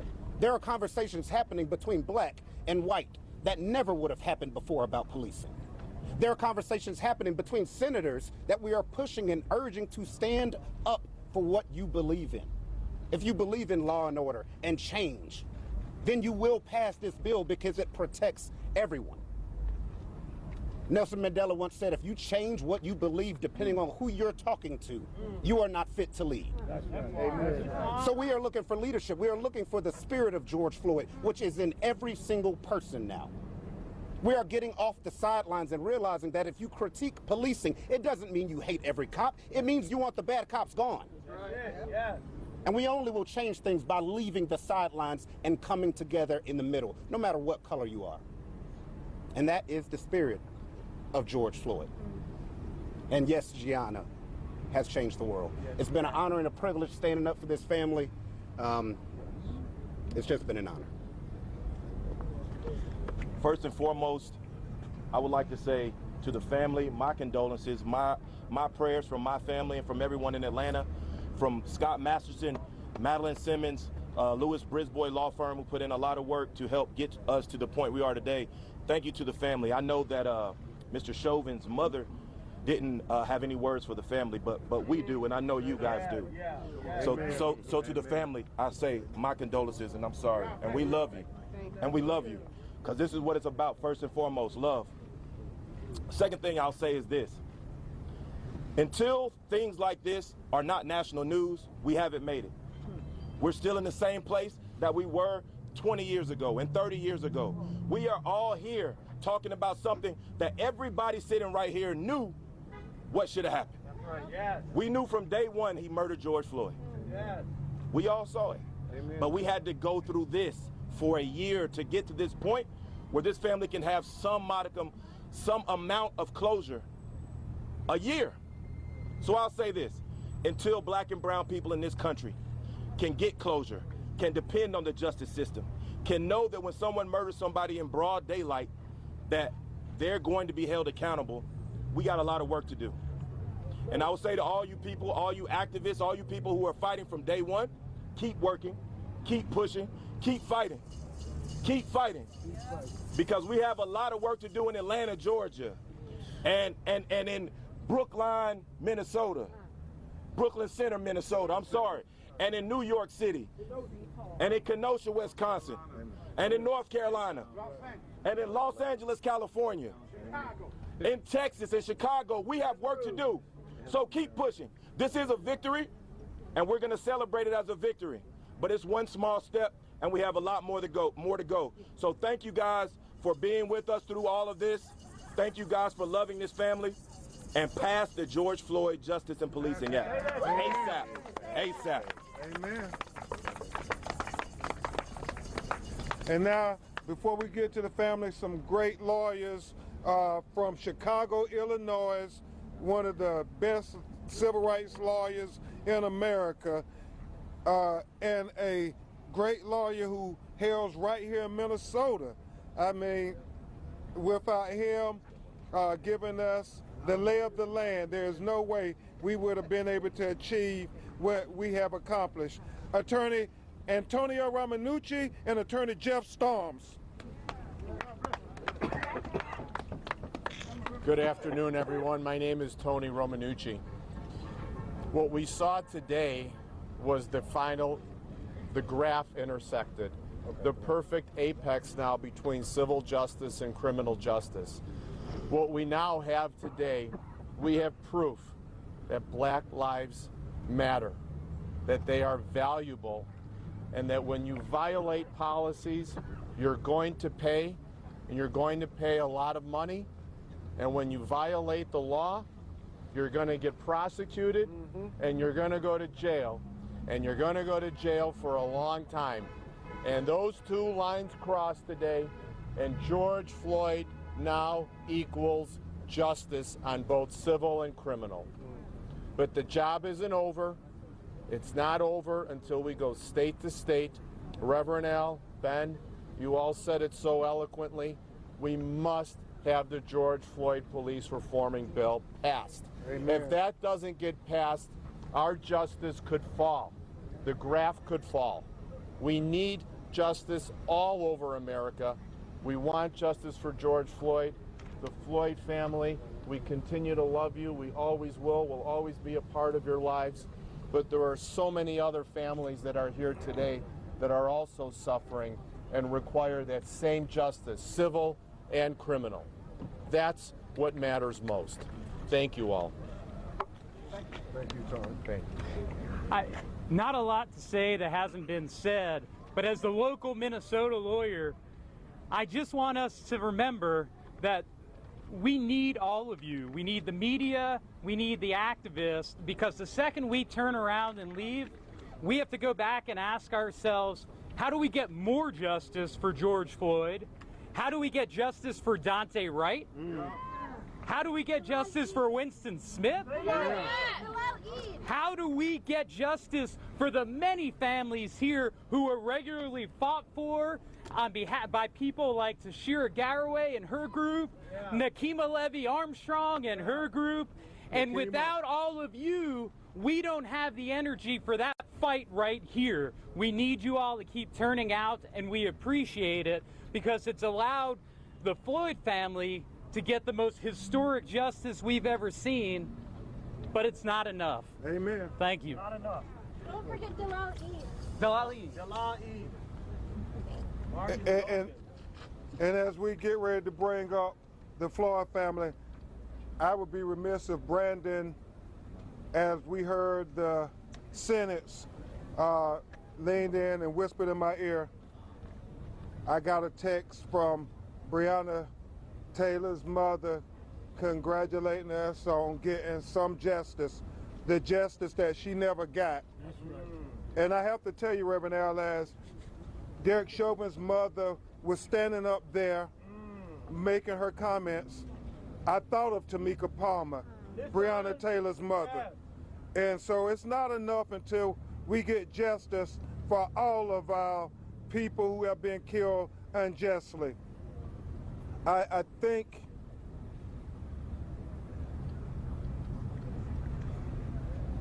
Breonna Taylor's with us. Right now, we're going to have you hear from some of the Floyd family members. You've come to know him. He has been speaking at the U.S. Congress, to the United Nations and everywhere, saying that we demand justice for my big brother, George Floyd. He sounds like a politician, Reverend Al. Mr. Philonise Floyd. Got my vote. Keep fighting.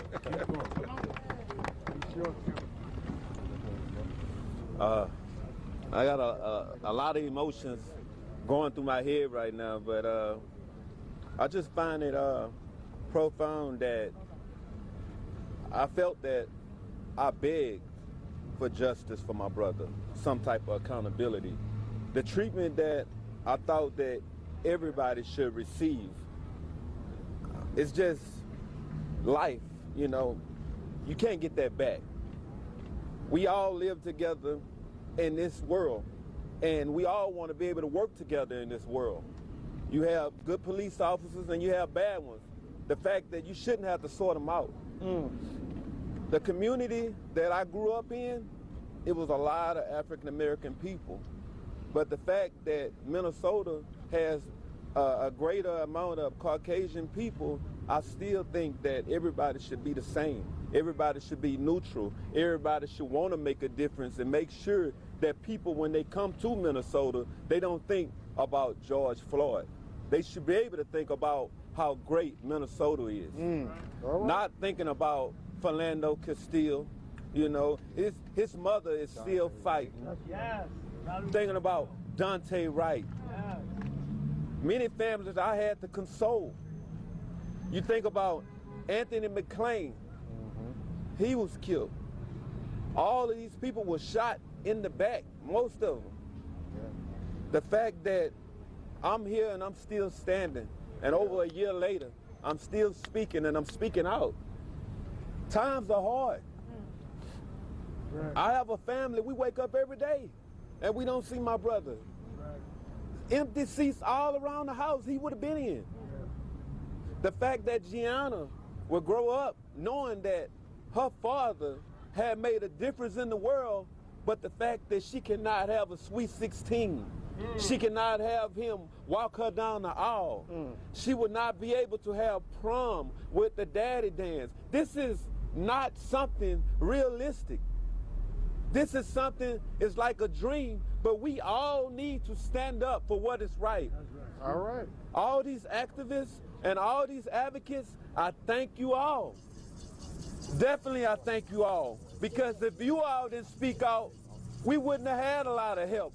But the fact that the world, you got to think about Japan. You have to think about Germany. You have to think United Nations. You have to think Italy. I have so many different people I spoke to, Africa, all around the world, and they all think the same way. Your skin color should not define who you are. Amen. It should never be a weapon.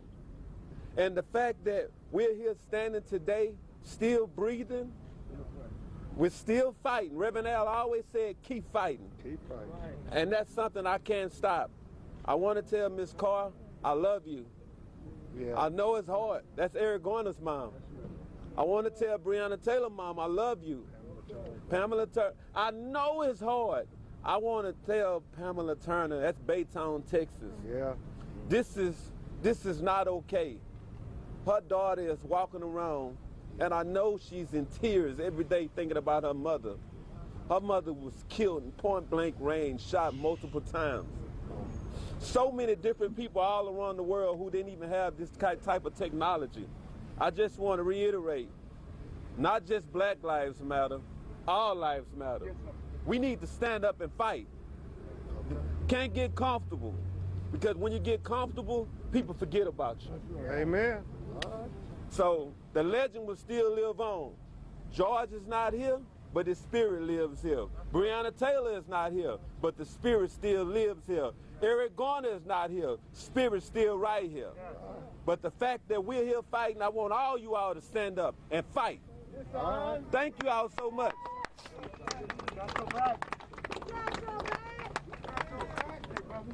And next we're going to have another brother of George who came all the way from New York.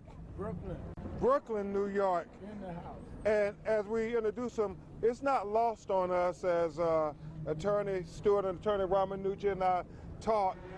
It's always a journey to justice. Tony told me Laquan McDonough, who was found guilty, his killer, the police officer that killed him, shot him 14 times in the back on video. 16 times in the back on video. And he was convicted of second-degree murder, and he was only sentenced to 6 years. Botham Jones, who in Dallas, Texas, was killed in his own apartment. Right. The white policewoman Amber Geiger was found guilty of first-degree murder, Reverend Al, Right. and she was only sentenced to 10 years. And Justin Miller, where was it, Walter Scott in South Carolina, same conviction, shot in the back, on video, convicted 20 years. So each step, each case, we keep making progress. We came too far to stop now. We have to keep going forward. And so that's why all the energy we have in this courtroom, we have to take to Capitol Hill, and we have to join Senator Cory Booker. We have to join Congresswoman Karen Bass, Senator Tim Scott. We got to say, you all, we need meaningful police reform. That's right. So we don't have to put up with these injustices. Seem like, Reverend Al, every other week there's a new hashtag. We can stop this, America. We're at the turning point. Terence Floyd, Brooklyn, New York. Let me hear y'all say change. Change. Let me hear y'all say change. Change. That's right. Just like I heard y'all say change all together, that's how we're going to keep the change going together. Fight. Keep fighting. The way we got here is because of our fight and your fight together. Y'all hit the streets. We thankful for y'all. And we just, I'm overwhelmed.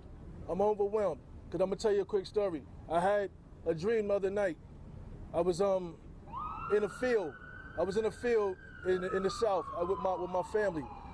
And I looked back and I saw a man. I saw a man coming up, walking. And I'm trying to figure out who is that? Who is that? I look, he gets closer. And all of a sudden I see the hat cocked to the side like this. Anybody that know me know who that is. That's my father. So he got close to me and he gave me a smile and he gave me a hug. I woke up, that dream was so real, I woke up hugging myself. So I knew, I was a little leery about the sentencing, but because of that, I knew that my father was saying, you good, he's good. Keep doing what you're doing. For me, for your brother, for your name. Because we Floyd strong, and we're gonna stay strong. Thank you. Right. Well said. Thank you, Terence. Next, we will hear from the nephew of George Floyd, who's like a brother, like a son in many regards to him, Brandon Williams. Yeah. You know, it's funny that we got justice, but not enough justice. You know, I remember standing here the first day of trial in this very same spot, and we were very optimistic and unsure of what was going to happen. After seeing that video, we should have been 100% sure that we would be at a guilty conviction with a maximum sentence.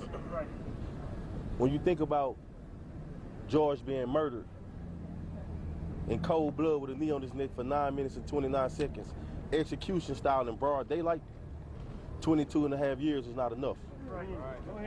We were served a life sentence. We can't get George back. Gianna can't hug George again. He'll be able to hug his family possibly and see his family again. We can't get George back. So in retrospect, I feel that he should have received a life sentence as well. What kind of message are you sending to our country? What kind of message are you sending to the younger kids like Gianna? That you can kill a man in cold blood and get a slap on the wrist? That's like a slap in the face to all of us standing up here. And everybody around the world who feel what we feel and saw that video. So I won't celebrate this. I won't celebrate it at all. But I will celebrate a guilty conviction on a police officer that killed a black man, because far too many times we see them kill us and get right away with it. I will celebrate this as a victory for Ms. Tamika Palmer, who I'm very, very close with. I hope that Attorney Daniel Cameron out in Kentucky can follow Keith Ellison's lead and charge the cops who killed Breonna Taylor. So there are some positive things to take from this. But this 22.5 years just isn't one for me. Thank you. All right. All right, Brandon. Thank you. From the heart, Brandon. And we have his brother, his baby brother, Rodney Floyd from Houston, Texas, 3rd Ward. Hey, how y'all doing? You know, I would like to thank the protesters first, the local protesters. And in this city, I would like to thank all the protesters that came out across the country to this city and standing up in their cities as well, demanding change. We all have one thing in common. We want change for my brother's case. This right here is this 22-year sentence they gave this man. It's a slap on the wrist. We serving a life sentence and not having him in our life. And that hurts me to death. And looking at his daughter, beautiful daughter, Gianna, in her video, saying the first video, my dad changed the world. He did change the world.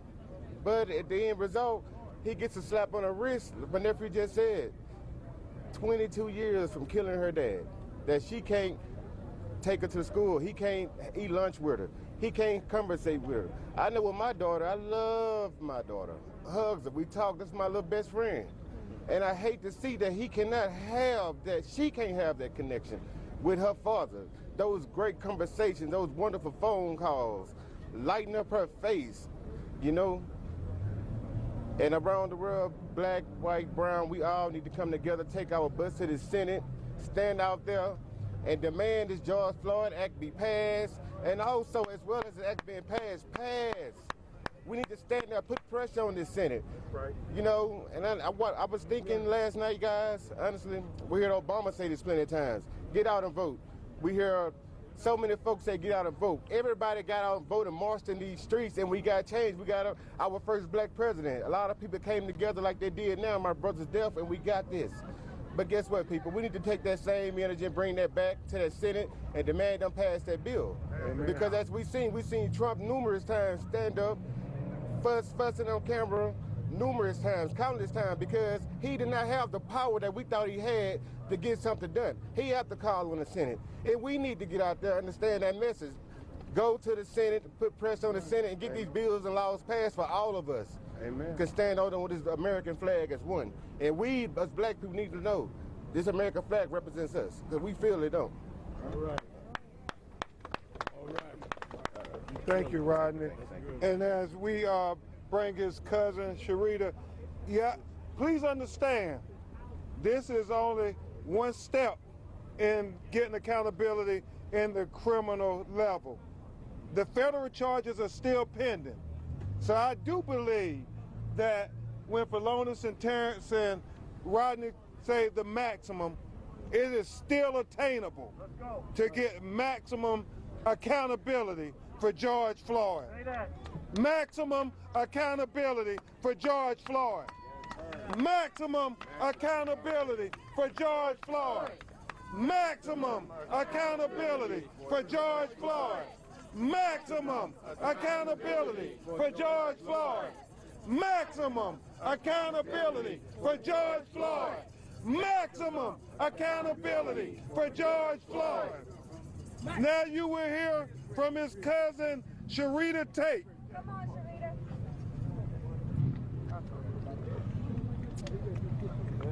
Hello, everybody. I won't spend a whole lot of time sort of reiterating what my family has already said. I think they have spoke very eloquently about how we dealt with this last year and our thought processes as it relates to the amount of time that Derek Chauvin was given. Truth be told, I don't think any sentence would be enough, because what truly would be justice would be for us to be able to have George back. But with that being said, I'd just like to take this time to thank the countless number of people that have been supportive of us since the very beginning. I remember when we first came here and we were talking about the sentence and the trial and what potentially the outcome would be. And as we sat through the trial and watched the murder over and over again and came back with the 3 convictions, then we all waited and waited for this day. I will have to say that we didn't get what we wanted. We definitely wanted to see the maximum penalty, but however, as they've already stated, we do have the federal ahead of us, and we are hoping that we can get some real accountability with him getting a life sentence. And lastly, I just want to speak on the Policing Act. You know, we've had it partially, it's before the Senate, and I would just say, echo what everyone else has said. We need this passed immediately. We need to really have some true accountability across the board. Thank you. And finally, before we take a few of your questions, we have his cousin Tara Brown from Houston, Texas. Well, I just want to say, my family has spoken a lot about everything that we've gone through since we started this journey. And I will tell you, it definitely has been a journey for us. And as a family, we decided that we were committed to 2 things. For sure, we wanted to make sure that we got some measure of justice for George and for the countless other families who have lost loved ones in the way that we did. And the other thing is that we were committed to making sure that we force the change that we want to see and create this legacy that will live on forever. Just want to say thank you to everybody who has supported us throughout this journey, especially the protesters and the activists who have been nonstop and relentless, and they've helped us get to this point. And the other thing is, we want to say that this bill needs to get passed, and I want to make sure that we don't stop just with this bill, but it's important that you hold your states, elected officials accountable to that as well. We are also looking at the local level where they're making change. Even in our city, where we're from in Houston, there has been some changes already. Our mayor, Sylvester Turner, has banned chokehold, and we have qualified immunity is on the table. So we are keeping active, and we want to make sure that you stay in the fight. Please keep fighting. Thank you. Thank you, Tara. And finally, our national leader, Reverend Al Sharpton. We're going to open up the questions for the family and all of us. Let me say this so you're clear. If there is conviction in the federal trial, and he is convicted and the other 3, that federal time can run after the 22.5 years. Amen. It does not have to run concurrent, which is why we're saying that we still want full justice. Secondly, when we talk about the George Floyd Justice and Policing Act, we know the difference, Senate, between 2 slices of bread and a sandwich. A sandwich has meat between the 2 slices of bread. Don't come down with a compromise that is 2 slices of bread with no meat in the middle. Don't put George Floyd's name, a strong man, on a weak bill. Make sure that you talk to those in the family and those of us involved in this struggle before you make any compromise.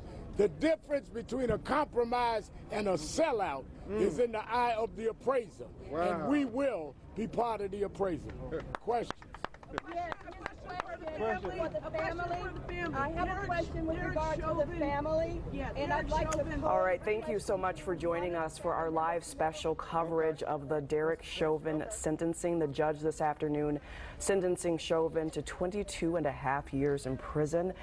We're just now hearing from members of George Floyd's family, as well as the Reverend Al Sharpton, who you just heard from, and family attorney Benjamin Crump. And the family essentially saying that we've gotten some accountability on the criminal level, but we still need policy changes. And the judge's decision today essentially bringing an end to a case that has garnered worldwide attention and has sparked a movement toward racial justice. The judge purposely kept his comments in court very, very short. He said, I am not going to make a presumptive statement here today, or an emotional statement, or anything clever.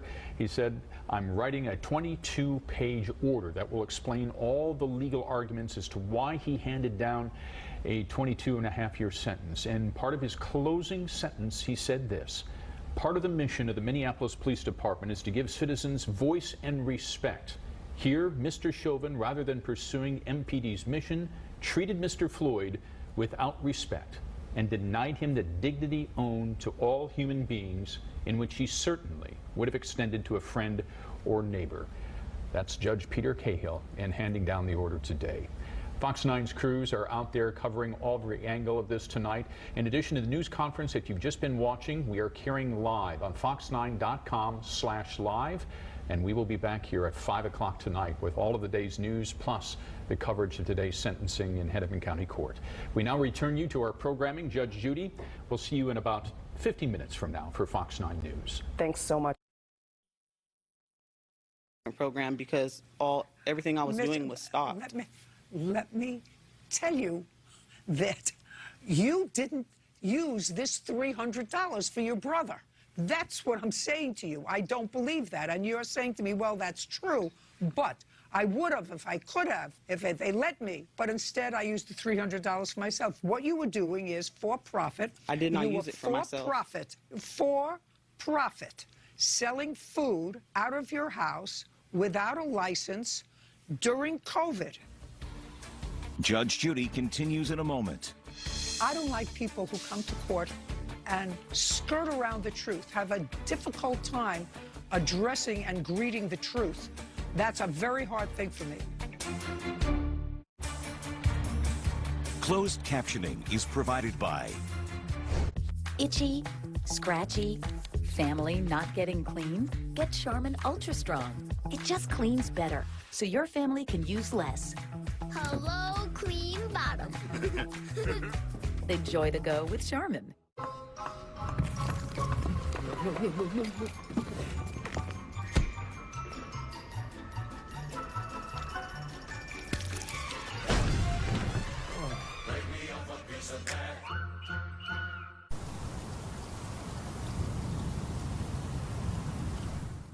Moving day doesn't have to be scary. You Move Me is your local professional movers. On time, uniformed, and friendly. If you hate moving, you'll love us. Go to youmove.me.com now. The Twin Cities' favorite local movers. Never fear moving day again. Update your flooring with help from Menards. We have a great selection of flooring, including marquee carpet and super fast laminate flooring. Soft Dreams plush carpet is the ultimate in comfort, making it perfect for living rooms and bedrooms. Super fast hurricane laminate flooring is durable, water resistant, and easy to install. Plus, get free laminate underlayment after rebate. All marquee carpet and super fast laminate flooring is 11% off right now at Menards. Save big money at Menards.